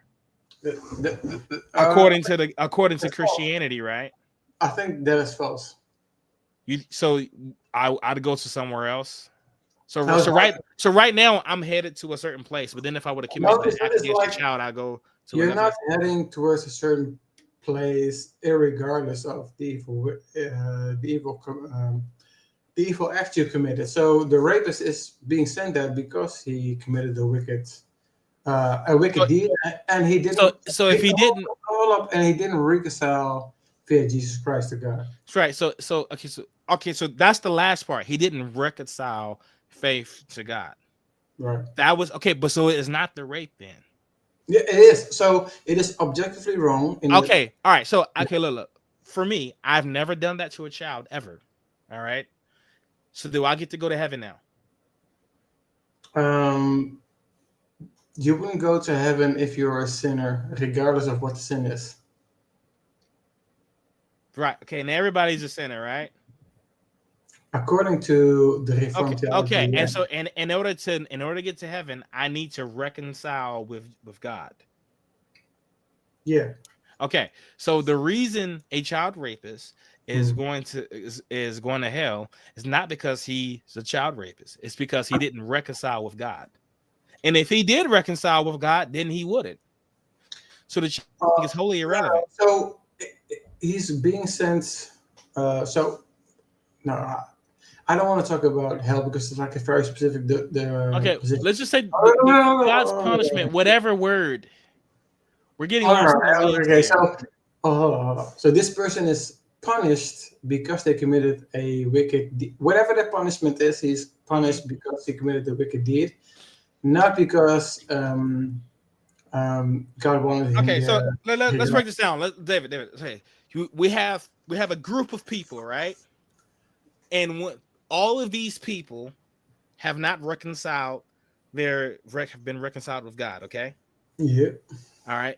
This group have raped children. This group has not. Are both groups going to the same place? All sinners are going to. So all sinners are disconnected from God's presence. Regardless of what sin is. So the answer. Okay. So the answer is yes. Both groups are going to the same place then. But in virtue of their. Okay. So the point that I'm making is that when God implement his justice, it's not because of the rape of the child. Therefore, he's not. He would give it regardless, whether you rape the child or not. He would get to implement his justice. So why do you need child rape for God to do it? It seems wholly unnecessary. So, if I'm going with this train of thought, so if these are vessels of wrath, they need to be blameworthy, and they need to commit actions that are blameworthy. So these are examples of things that are blameworthy. So everybody who's a sinner and commits blameworthy actions or who's a sinner will miss out on the presence of God.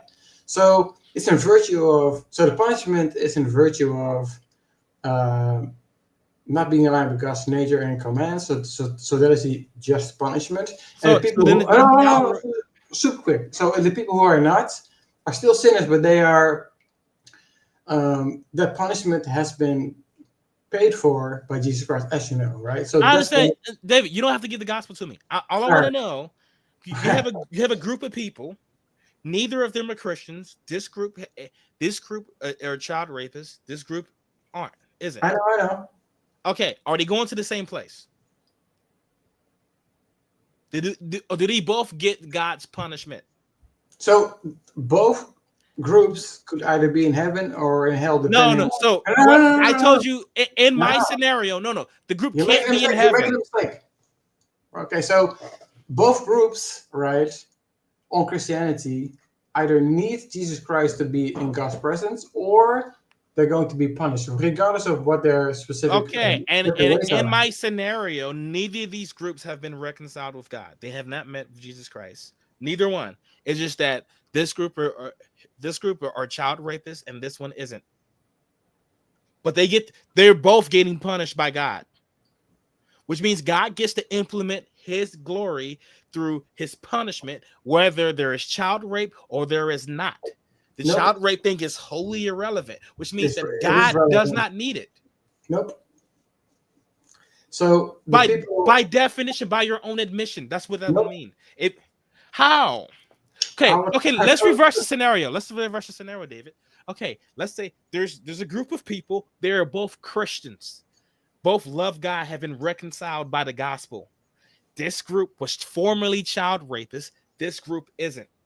Mm-hmm. Are they both going to heaven? Yes, they're going to heaven. Yes. Okay. So where's God's glory? Where's his punishment? I will explain. Okay. on this view, God's glory is instantiated in the what's the word? Retributive punishment of the wicked acts of that the sinners committed, and the people that committed the same actions and who are going to heaven are the people that the price is paid for. So, So all right. So, okay. One quick thing. First of all, this is why I need my co-host to get back on the show. He asked a great question. Okay. Pretend child where's rape. he at? Where's he at? He decided to take a sabbatical. I'm not sure if it's permanent or temporary. I'm not sure, but he's not on the show. Okay. He's not gonna be back on the show. But okay, but let's pretend child rape doesn't exist at all. Does God still get glory from punishing sinners? By definition, yeah. Whatever that sin might be, by definition, yeah. Okay, so that means hold on. right. So now, Stop. Can you steal my position? Why do you think that is? right? Because it's sin. God gets glory, punished. He gets to show off his power. I suppose. I'm not sure, but the reason why it doesn't matter. The point is that God still gets his glory from punishing sinners, whether that sin is child rape or not. Which means that child rape is unnecessary. Well, there could be a possible. It's totally extraneous. Which means that God is unnecessarily including child rape. What do you mean? You mean gratuitous? Yes. Right. So they could say even if it was not they, you. What do you say to that? All right. So because your glory argument seems to be falling apart. For me, if I were to double down on the reform view, that's my last position. I would say it is the fact that these things occur, and it is the fact that these things are objectively evil, and that God will punish them, and therefore instantiate his righteous justice and glory. So, in my view, that's perfectly consistent. Now, there could be logically a possible world where people are punished for different crimes, different sins. That's fine too. But if you want to press me on, this happens, don't you think that's wrong? And how would God get glory from this? I would say this is my example. So, David, do you remember the initial question? We're talking about God making the earth, right? And I asked you why he included child rape, and you said I asked you, like, does it seem like the intelligent designer cares about well-being? You said yes. You said because he cares about well-being, but he also cares about other things as well. For instance, his own glory. And then I asked, well, does God get glory from child rape? And you said yes, because he gets to implement his justice, right? Implement his punishment. The problem is that God gets to implement his punishment whether there's child rape or not. That means he does not. He could have created a world without child rape. Yet he did. I see your moves. Just like so, God put it there for no damn reason at all. Well, no. He does not. God does not care about well-being. It is God not, does not care about reason or like gratuitous, because there could be different sins, right? There's a possible world where God can instantiate his justice by different sins, but it's like, given the fact that we are here and this occurs, right? What's your justification for it happening, right? So, but you're saying it could have happened in a different way, which making this gratuitous. And at that point, people could just point to skeptical theism or a mystery and say, well, it might have been, the world could have been such that God would have instantiated these things without this specific sin, but God still needs vessels of wrath. Which could be, but he doesn't need that vessel of wrath. So God had this world, and he's like, how do you know that? God already. Well, by your definition, by your own admission, God doesn't need it. What do you mean? I don't understand. You said, okay, so the reason you said God needed child rape was so he could show off his glory by punishing it. But by your own admission, he can punish other things. Yeah, sure. So and also, in fact, it doesn't seem like he punishes child rape at all, because the punishment you get does not change whether or not you rape the child. You Well, are still eternally separated or hell or whatever. The punishment is not accepting the gospel. The punishment isn't child rape, which means God isn't punishing child rape, which means God does not care about child rape because he added it and he did not have to. That God is evil. well, there's no fact. Okay, I'm going to be a little bit facetious here, but You agree child rape is evil, right? there's no fact of the matter about God being evil. That's just your subjective opinion based on your definition of what. Yes, based on the definition. Yes. Yeah. But So by my definition, and I would there's say no way God ought to by act. the vast majority of the people, What- I think you would say, David, appeal to- question. Isn't that I like a fallacy? want to ask you, David, I want to ask you a question. Is child rape evil? I think so. Yeah. Yeah. So we're on the same page now. And God did it But I haven't unnecessarily. go. God added it unnecessarily. So I have a God did. foundation. So what God did is But evil. on theism, I have a foundation for that. I can furnish it. I didn't hear it furnished because I heard you saying God needed it for his glory, but now Okay, if you were to steal my position, how do you think I would furnish it? Well, from what I've just heard from you, like Yeah. I thought I just like summed up in the past 15 minutes, and which was that God needs child rape specifically so he can get glory by punishing it. The problem is it doesn't seem like God is punishing it at all because he's giving people that punishment regardless of whether they raped the child. What do you mean by death punishment? Well, I said hell at first, and then you were like, "Oh, is this?" And I didn't want to get on a meta discussion about hell. Any punishment. It was irrelevant. It was just about, it was just, No. whatever the punishment is. So Yeah. I remember when I used the analogy, but I talk about the two groups of people. One raped the child, the other didn't. Right? And you said they go to the same place. And if they do not commit any sins, they wouldn't be punished. It's as simple as that. Whatever the sins are, if they do, they're eligible for punishment. So they either pay the price or somebody else pays the price for them. As you know, just like the gospel, right? So they're not randomly sent there, right? David, do you see? Let's say I'm God, and you were to say that I was going to punish child rapists by sending them to hell. But in actuality, I sent people to hell regardless of whether or not they rape children. That's not. Could you then say? No, that's false. God says really? So let's ask a clarifying question here. I think you're making a blunder here, right? God is not sending people there arbitrarily or without a cause. It's because of sin. I didn't say without a cause. You're saying I said irrelevant. I said whether or not they raped the child. You're saying that specific sin is not needed. So why it seems arbitrary? Right? I didn't say it was arbitrary. Okay. I said my point is that it's dependent upon something else. And according to the gospel, it's dependent on whether or not you've accepted Jesus Christ. It's not based on whether or not you raped a child. No, so that's like the criterion for getting into heaven, not the criterion for being punished, I think. So, okay. So there are some people who neither go to heaven nor are punished by God. No, it's A or B on Christianity. Okay, all right. So let's agree here. So the criteria for not getting punished is you can understand that. I can do this all night, but this is awesome. Like you just keep going. I love it. Okay, but okay, I'm not seeing. I don't see how you're not seeing this.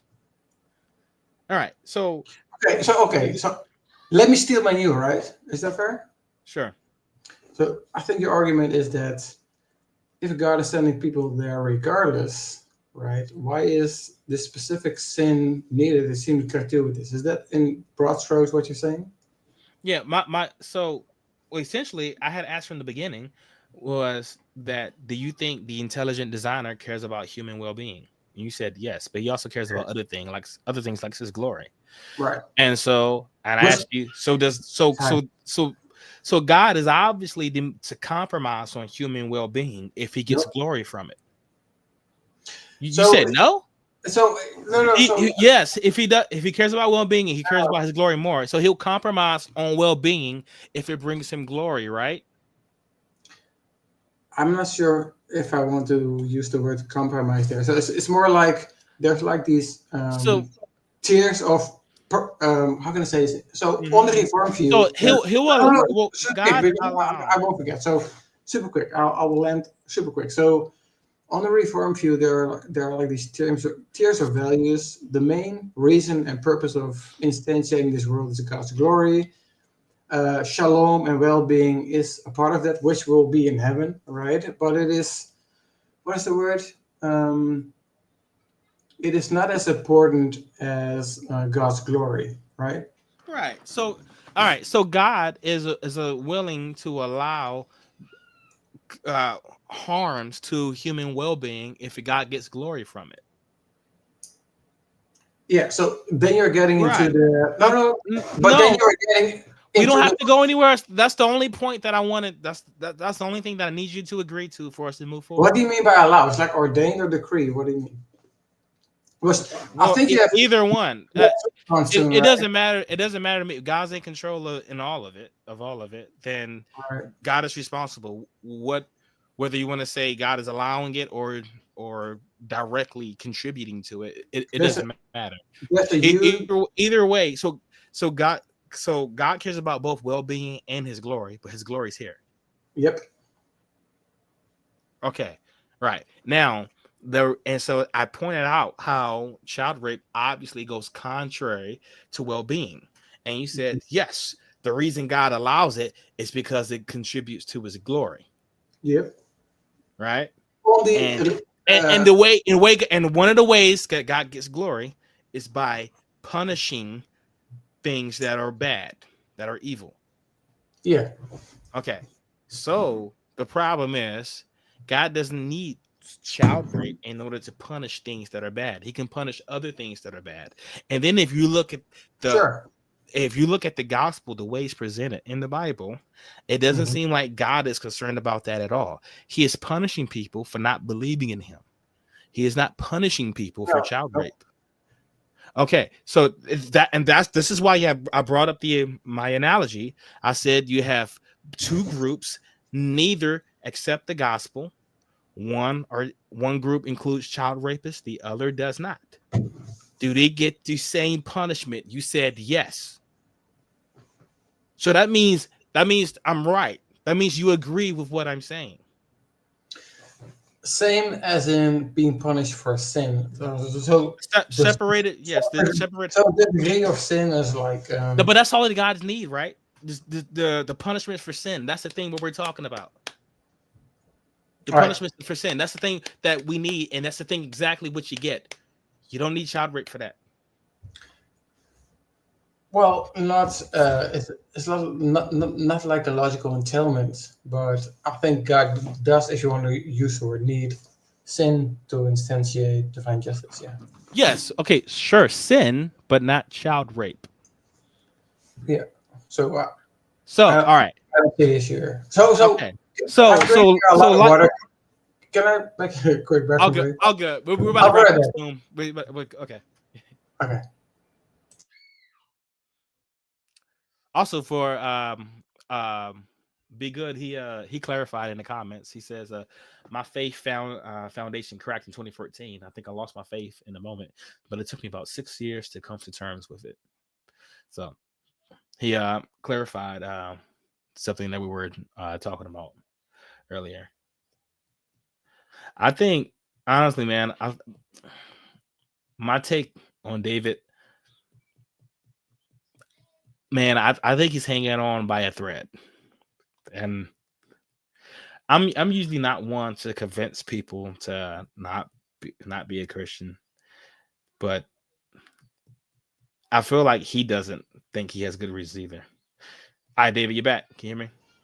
Yeah. Oh man, I shouldn't have drank so much water, but okay. So yeah. So yeah, I want to say before Be Good. You up, because I didn't expect you to press me on what do you believe and like defend your stuff. I was more being like, if I were to put my apologies head on, you and Brady are making similar mistakes, I think. But look, I do want to close off with some stuff before you cut it off, but that's go ahead. Okay. Go ahead. Oh, Go ahead. I Go mean, ahead. no. You said you wanted to add some stuff, and I was what I was gonna say was the apologist hat stuff. I mean, like their positions completely fell, but it seems like you adopted them. Like when I was asking about what you believe, and when we're talking about the intelligent design thing and how God gets glory from it, and that's why He's moral and able to allow things that attributes to people's well-being because of His own glory, right? Like That's, yeah.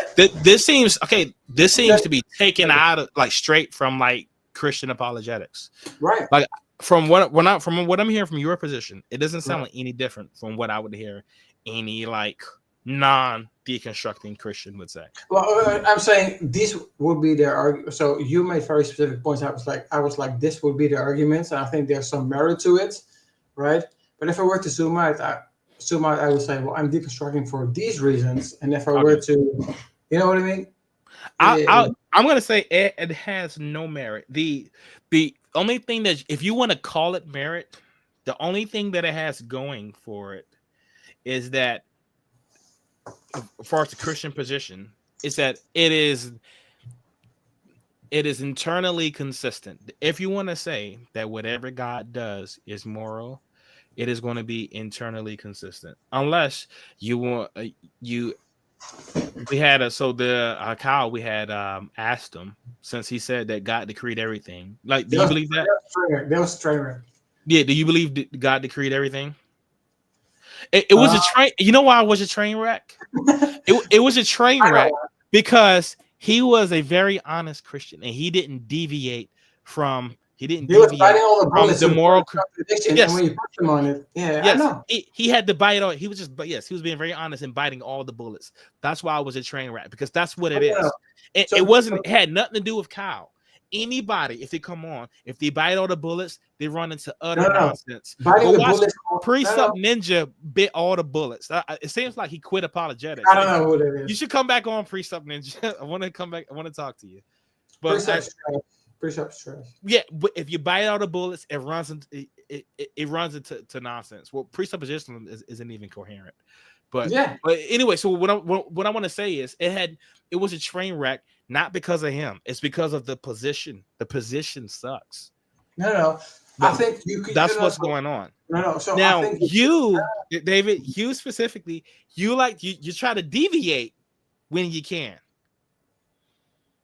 and that's when you run into problems, right? So, because like I'm still like, I don't want to go back there, but I'm still not understanding why you think child rape is still necessary for God's glory, or because I won't say by your own admission. I won't say necessary, but it explains why certain people are punished. But not really, not according to the gospel, right? Because even if child rape didn't happen, people would still be punished for not accepting the gospel. I don't think this answer is like yes, but yes. Like right? I don't think this is like an important. I'm asking. Okay, you're saying no.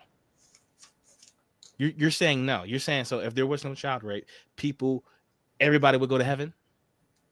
No. Right. They will be punished regardless. Because of what?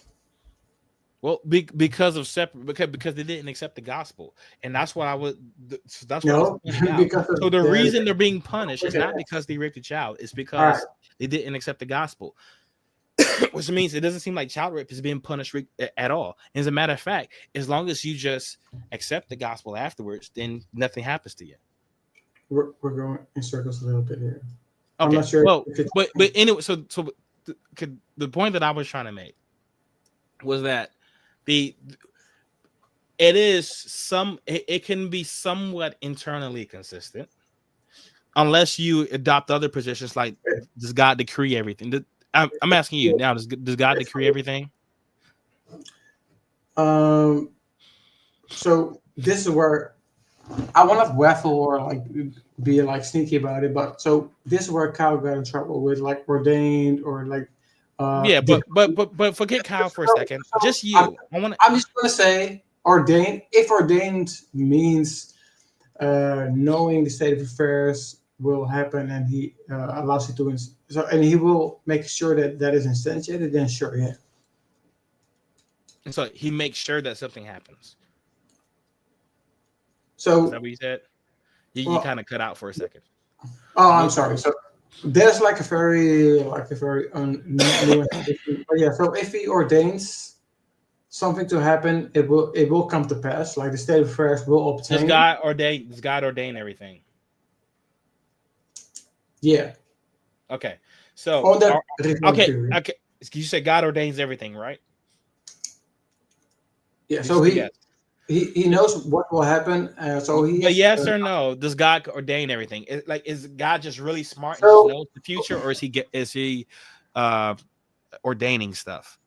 what is sneaky here is that the word ordains needs very like specific analysis. But look, for this, I know what you mean. I'm not going to be slick.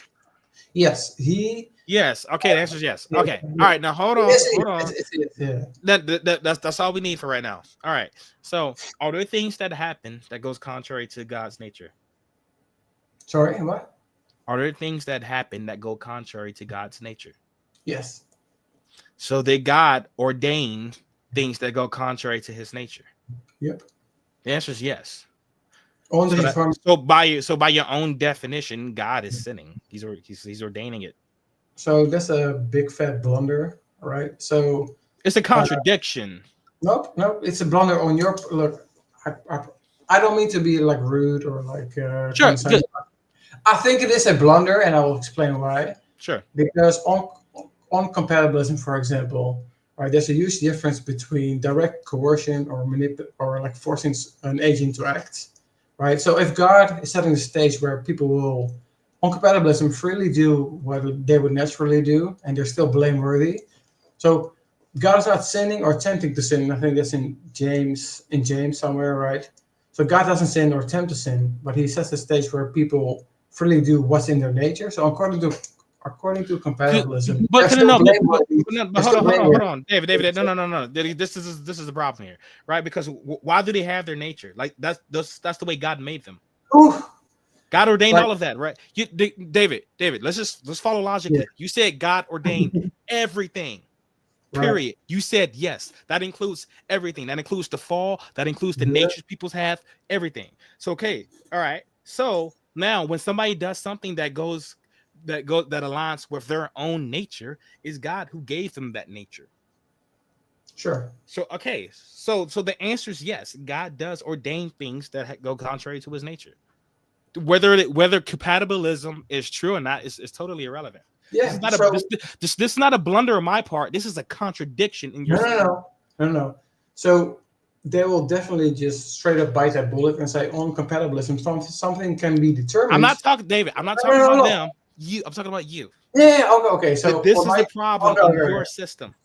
Hold up.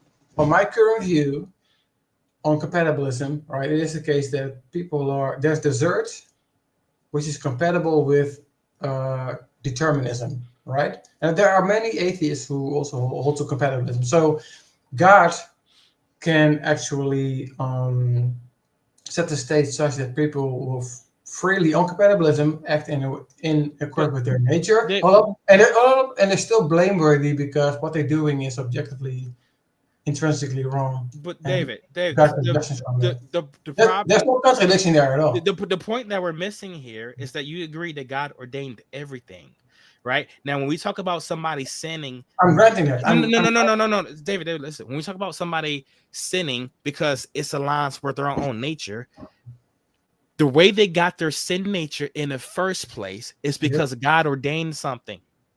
Way back in the day, He ordained Adam, who did not have a sin nature, I to understand. bite the fruit, and I then know. inherit the sin No, nature. So, I know. David, so you're not escaping anything by inserting compatibilism here. I do. You, Well, you don't escape they do. anything because it goes. If you go all the way back, you're just looking right. You're just looking at this point in time where somebody already has a sin nature. You got to keep going back to talk about how they got the sin nature in the first place, and the way they got it is because of something that God decided to do, because of something that God ordained. So So that means so He is ultimately responsible I, for I, I things. know. I know. So it's very similar Okay, to. so this is not a blunder on my part. This is a I think it contradiction. is. I And think it is. how is it a tell me how is it a blunder? It logically follows. Where's the flaw in the reasoning? So the blunder is in suggesting. So the blunder is in suggesting that because God ordained a state of affairs, that therefore the agents are necessarily sorry that God is therefore responsible or blameworthy. And on a compatibilistic view, by atheist or not, by very definition, determinism So is compatible. So they couldn't have done otherwise, but it's still compatible with deserted blameworthiness, which I don't think you can generate an account on atheism. But that's hold on, question. So Adam, before biting the fruit, did he have a sin nature? I'm granting that. So I'm granting that Adam couldn't have done otherwise. He's acting in accord with what he naturally would do, but he's still No. blameworthy. He wasn't okay. He wasn't acting in a sin nature, right? Because you said because biting the fruit was rebellion against God. So that's not what he would naturally do because Adam didn't have a sin nature at the time, right? So what? Did Adam have a sin nature before he bit the fruit? What do you mean by sin nature? As in the inclination to sin? I don't think so. The inclination to sin. Yeah, I don't think so. So I think, all right. Okay, so why did Adam bite the fruit?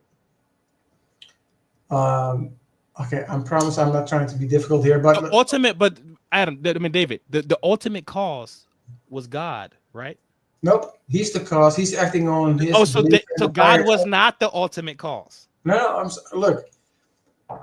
How can I say this very nicely? I'm not sure if you understand compatibilism in a sense where I know what compatibilism is. Okay, so then you know that Adam. The point is, it doesn't fix anything. What if it looks? It fixes. It fixes. Well, I don't know. Fixes nothing. It is compatible. You're saying that somehow God escapes culpability because people are inclined to sin because of their sin nature. What? Okay, I'm pointing out the fact that you agree with that the only reason they got a sin nature in the first place is because of God. What, in virtue of what are agents culpable by your lights?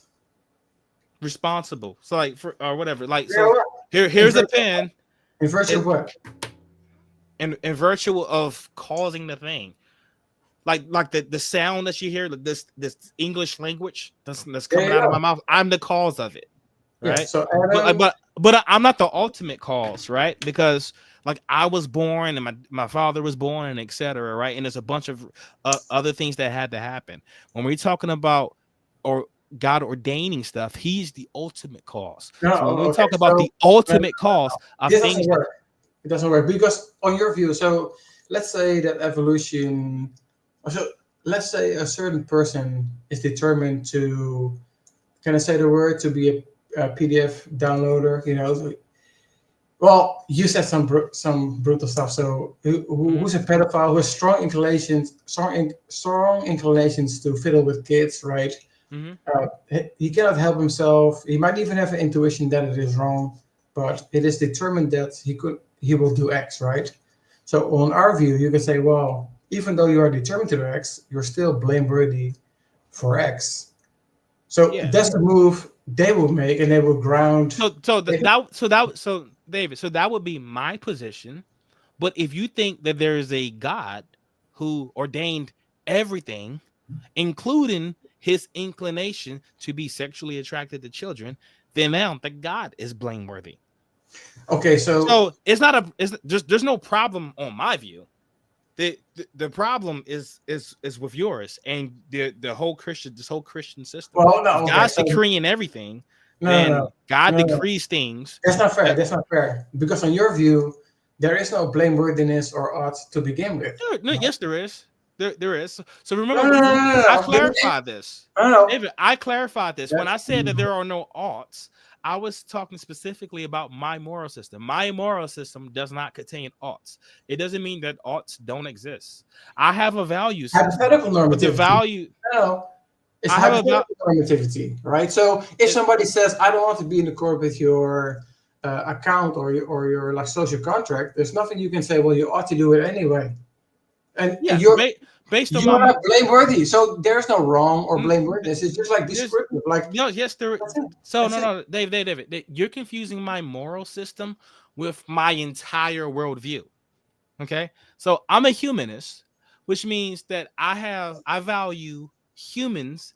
They're at the center of my axiological framework. So I Right. have values, right? When I said values, when I said there are no values, I was talking about specifically Relative my to your the view. moral system that I have adopted. Relative to humans. Humanism relative to humans. Yeah. That moral system that I described does not contain values. It doesn't mean that nobody has values. It doesn't mean that I don't have values.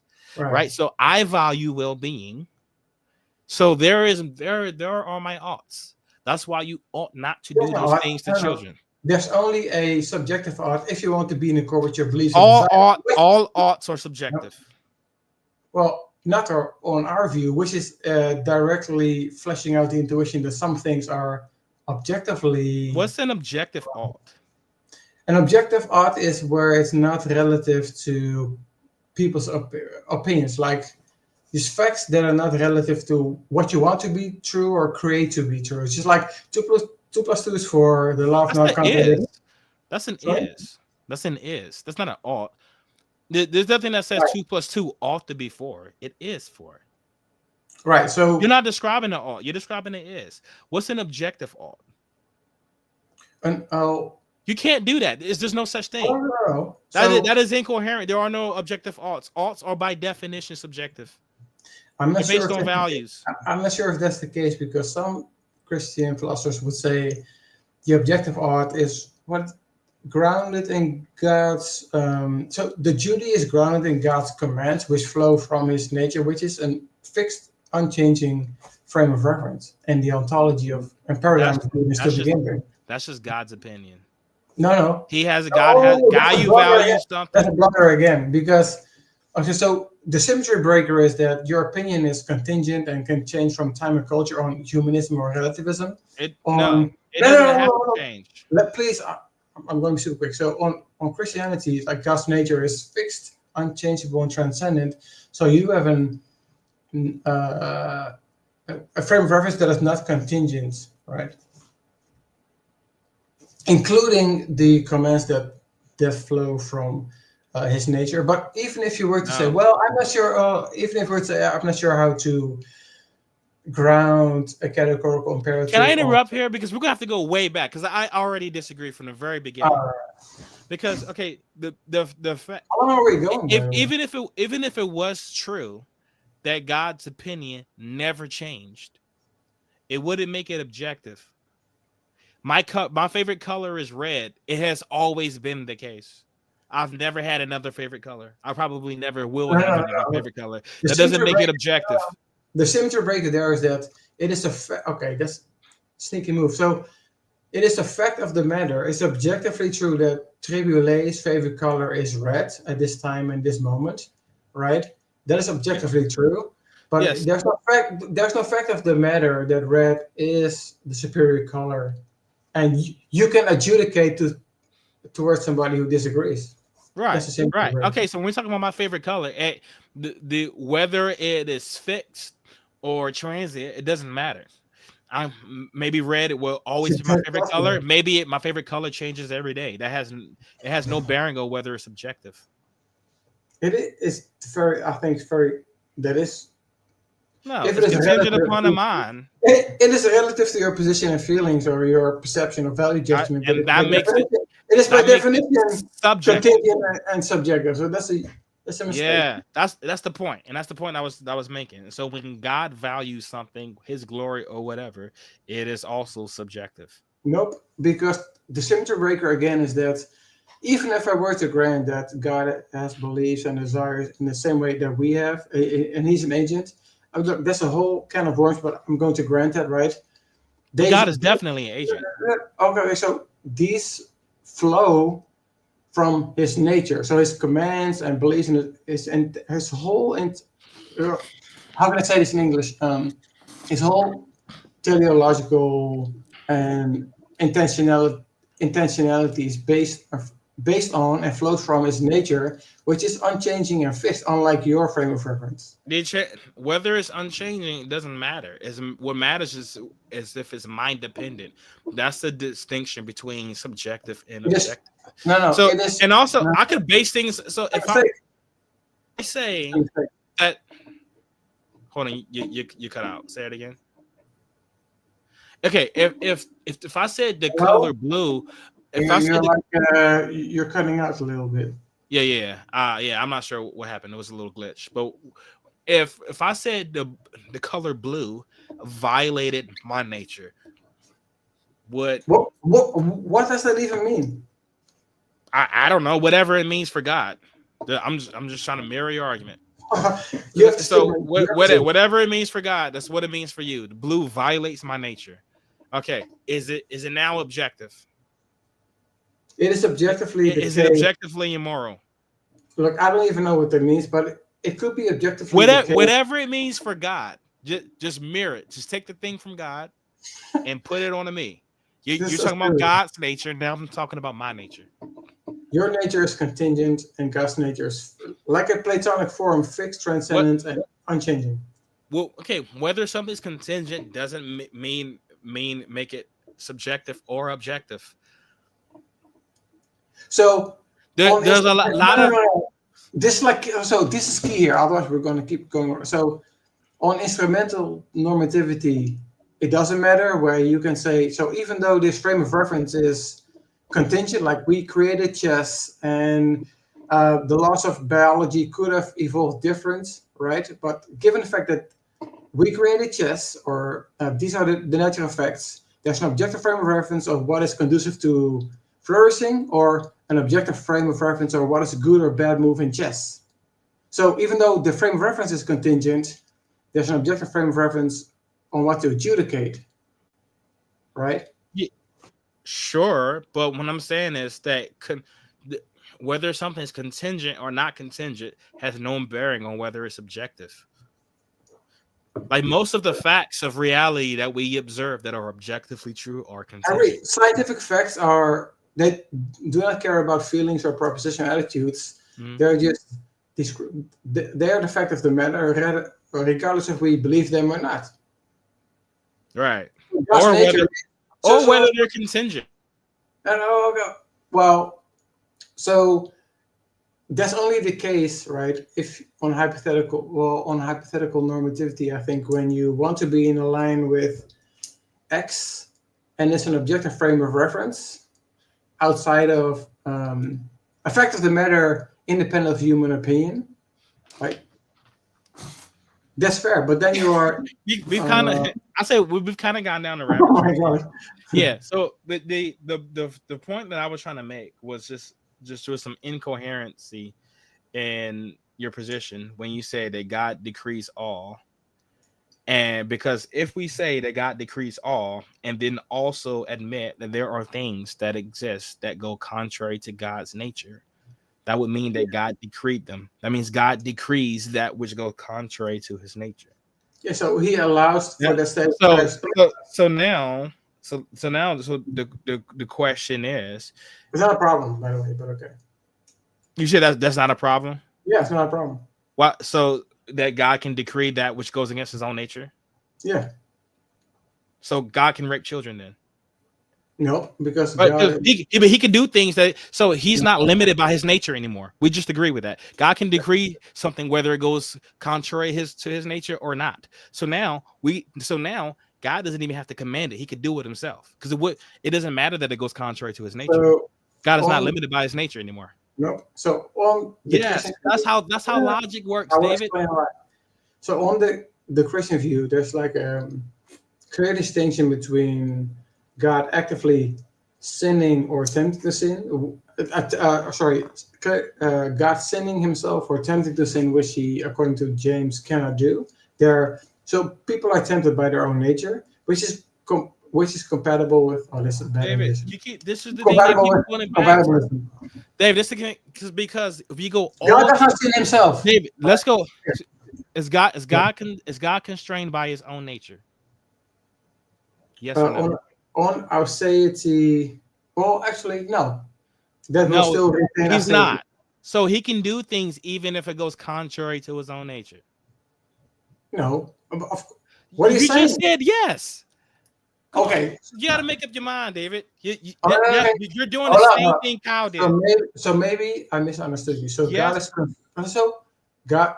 God is constrained by his nature, as in if he's maximally great, he cannot do anything that is below the excellent standard. So the thing that Kyle got right is, well, there's some things God cannot do. He cannot lie or whatever. So Or we don't have to keep talking about Kyle. I was just talking about how you that's my view flip too. back That's and my forth. view too. No, that's my view too. Okay. Currently. So I'm asking the question: can God do something or ordain something contrary to his own nature? Not do, but ordain. Yeah. Okay. Not actively sin or tempt to sin, but all Christianity. So he could just also so he cannot do it, but he could just author it. What do you think the distinction there is that is informative? The author part means he is far more responsible. That seems to be assuming the point of the issue. That's the question, begging. You're building in culpability and responsibility. That's no. So, well, responsibility, as in like he is far more responsible because he has far more control over it. As in, this thing would not exist if like otherwise. Like when we talk about the guy downloading child porn, he's just doing what's in his own nature. You can make the argument he has no control over it. He's not really culpable. David, hold on. You could make the argument here that he has no control over it. Therefore, he's not really responsible for his actions. You can no way use that for God, because he's the ultimate author. God has no outside influence pressing on him, making him do anything. It's not like God. They will just look. Whatever your intuition pump is like, oh, clearly God cannot do X, right? So if it is true, or maximum, it's not my. These aren't my intuitions. No, I'm using what logically follows. Listen, my guy.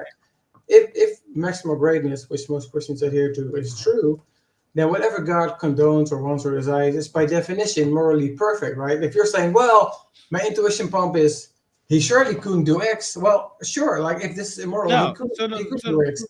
Yeah, sure. David, here's the problem, David. This is why I call it incoherent. That's why I'm not even using a child rape. What is the A and not A? What is the A and not A? So the A is whatever God does, like God, whatever God does, whatever God's nature is definitionally good. Yeah. Whatever's outside God's nature is definitionally bad. Nope. Now, no, David, hold on. I'm trying to explain the A and not A. So now we have things that are outside of God's nature that happen, and then you say, well, God does them, but he's still good. Nope. No. Okay. That is the A and not A. I see now. So, well, it's kind of something we just done before, but so it's not like on Christian theism, God doesn't desire or want or sensate a sin directly himself. Right. So on his knowledge of counterfactuals, you would say he's setting the stage that a sin, or S, I should say, obtains by agents who freely choose it, even though they're determined on compatibilism, and it's still blameworthy because X is intrinsically bad. So God doesn't do X or perform X, but he I hate that word, but he allows it for his glory. So there's no A and not A. There's no contradiction. God doesn't command sin, or sorry, God doesn't. So God allows things that so God ordains, because not this is whatever you want to whatever word you want to use, ordain, because that's what you were saying earlier. Are we saying allow now? Oh, okay, super quick. Because here's the problem. So because God can't just be allowing things, because before anything was, there was just God, right? Yeah. All right, so God can't just allow things and then stuff would just start happening, because there is nothing, right? God would have to act. No. Yes, that's how logic works, David. Nope. Okay, what they say? So before anything was, in the beginning, I'm not trying to be difficult. I'm not trying to be difficult. difficult. let's be specific here. In the beginning, what's the word? There was nothing else. There was just God. What did God allow? What causal chain was going to happen that God allowed? So in that scenario, I would say so. Sounds creation, where there's like this timeless, unchanging state of affairs, where God is introspecting on His nature. There's no need for allowing because everything that There's no obtains. exactly. So No, David, okay. please let me continue. So everything that obtains is by definition in accordance with His nature. Checkmate. Right. Okay. What do you mean, right? Everything So that happens is according to there's no need for allow. It's just okay, like okay, perfect. Okay, perfect. So so now we get to a point where we agree that things that does not coincide with its nature happens, right? yeah, Okay, we got there because God did something. He didn't allow it. He did something and caused it. He facilitated the state of affairs for that to obtain in for the Okay, purpose of His that's glory. not a okay. So what I'm saying, so God He didn't. He didn't sin. He allowed for it. David, allowing when you allow something, there is already a state of affairs that started this causal chain. And then if I were to step back and not interrupt and just let it continue, that would be allowing. Yep. We know that can't be because in the beginning there was just God. Yep. So that means whatever the state of affairs is, God would have to start it. Yep. Like so God is okay. So hold on, David. So hold on. So now God is not allowing things that happen contrary. He ordains it. So God that's is. why. David, stop. David, stop. But hold on. David, he's not just allowing it. He is causing it. Yeah. Okay. All right. So now, here's your contradiction. You say anything that is outside of God's nature is sin. Yet, we know things that outside of God's nature happen and God caused them. But you still want to say it's not sin or God isn't sinning. So that is the A versus non-A. That is the contradiction. That is why it is like God does causes sin and doesn't cause sin. It is more like God allows for state of affairs to obtain where did the state of affairs, David? Where did the state of affairs originate?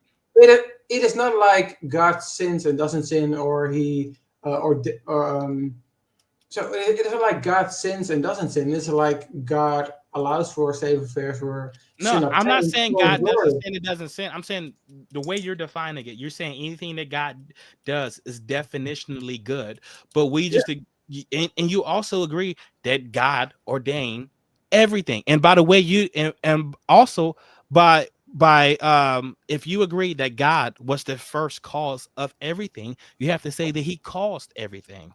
So that means he caused things that goes contrary to his nature. Yeah. Hello?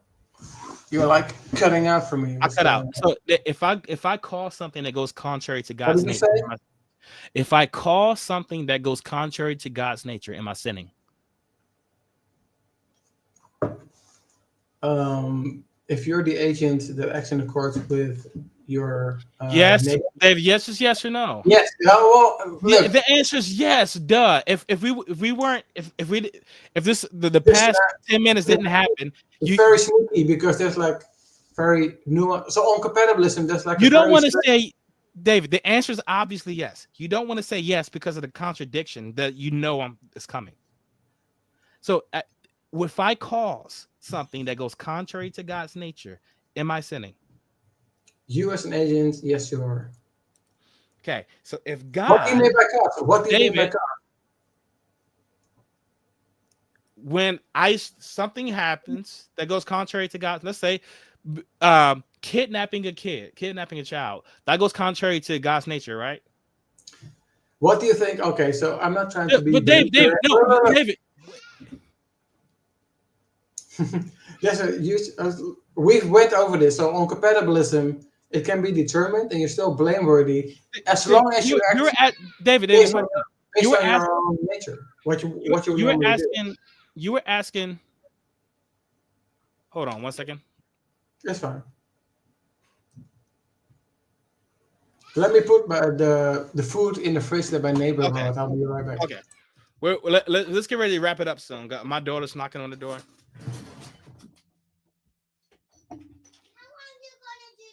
I'm about to end. I thought you were in school. Give me like 5-10 more minutes. Okay? I'm not doing school. Okay, I'll be out.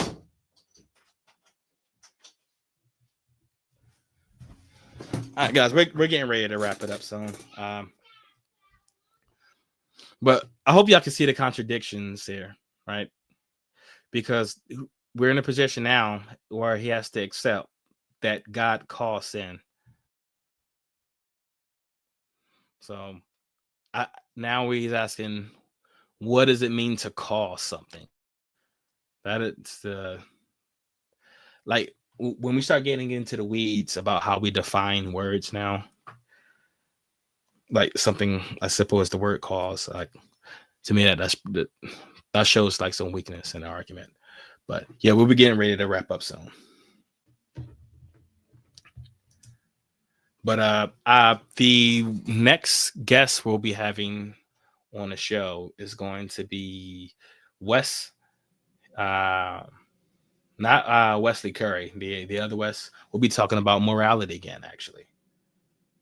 So, David, you back on. Okay, so all right, so without being overly obsessed about words here, about the word cause, we're just saying like something happens, somebody calls it, right? All right, so Okay, go ahead, sir. Go. My question was, I'm immoral if I call something that goes contrary to God's nature. That means I did it, right?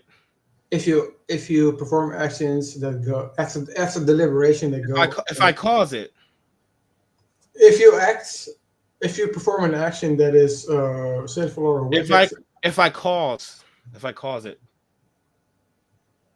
No, so if you perform wicked actions, then you are blameworthy. Yeah. Okay, so like if I tell somebody to murder a child, I didn't perform it, I just caused it. I'm not blameworthy. Well, so Brady did an awesome show on the RICO cases where he. You know what I'm talking about. I know, but I just want a yes or no. On theism, no. Generally speaking, yes. So okay. I'm not trying to be slick or difficult, but come on, like. I think this is an easy question. If trying to like railroad me into like a script. Well, I'm trying to get you to follow just a logical conclusion here, because like that, we're getting like we started going down. Like you asked me, what does it mean to call something? Like so, this is a tactic that's a tactic that I see from precepts, right? When they get backed into a corner, they get I know, but they get overly concerned about the definitions of words. And then once you can't precisely define it, it's like, oh, you can't define that word? Well, I don't even know. Why do you think I'm asking this? And I'm giving you a hint, and it's in the context of compatibilism and blameworthiness. Not sure. It'd be irrelevant to God. Well, because irrelevant in the sense that God, by definition, couldn't. I'll tell you this. Let's put a pause button in the conversation. My kid, she's wanted to go outside. I've been up here a long time. We've been on for three hours. But I want to appreciate you for coming on the show. Let's get you back on. I'll be over in Europe for a little bit. I'll be in Germany for the next few weeks. Okay. When I come back, I'll be back mid-June in the summer, so I won't be streaming for a while. Okay. But when I get back, I'll hit you up early mid-June, and let's see if we can continue this conversation, and perhaps you'll be fully deconstructed by then. I don't believe I know what I will believe in the future, but no idea. We'll see. According to my reform buddies, I'm on my way. It's a slippery slope, so okay. We'll see. But anyway, I appreciate it, man. Yeah, man. Thanks for coming on, bro. Thanks for tuning in. I'll catch y'all next week. Shout out to Brady and Ichabod. It's an awesome show. Subscribe to Ichabod. Okay. All right, fellas.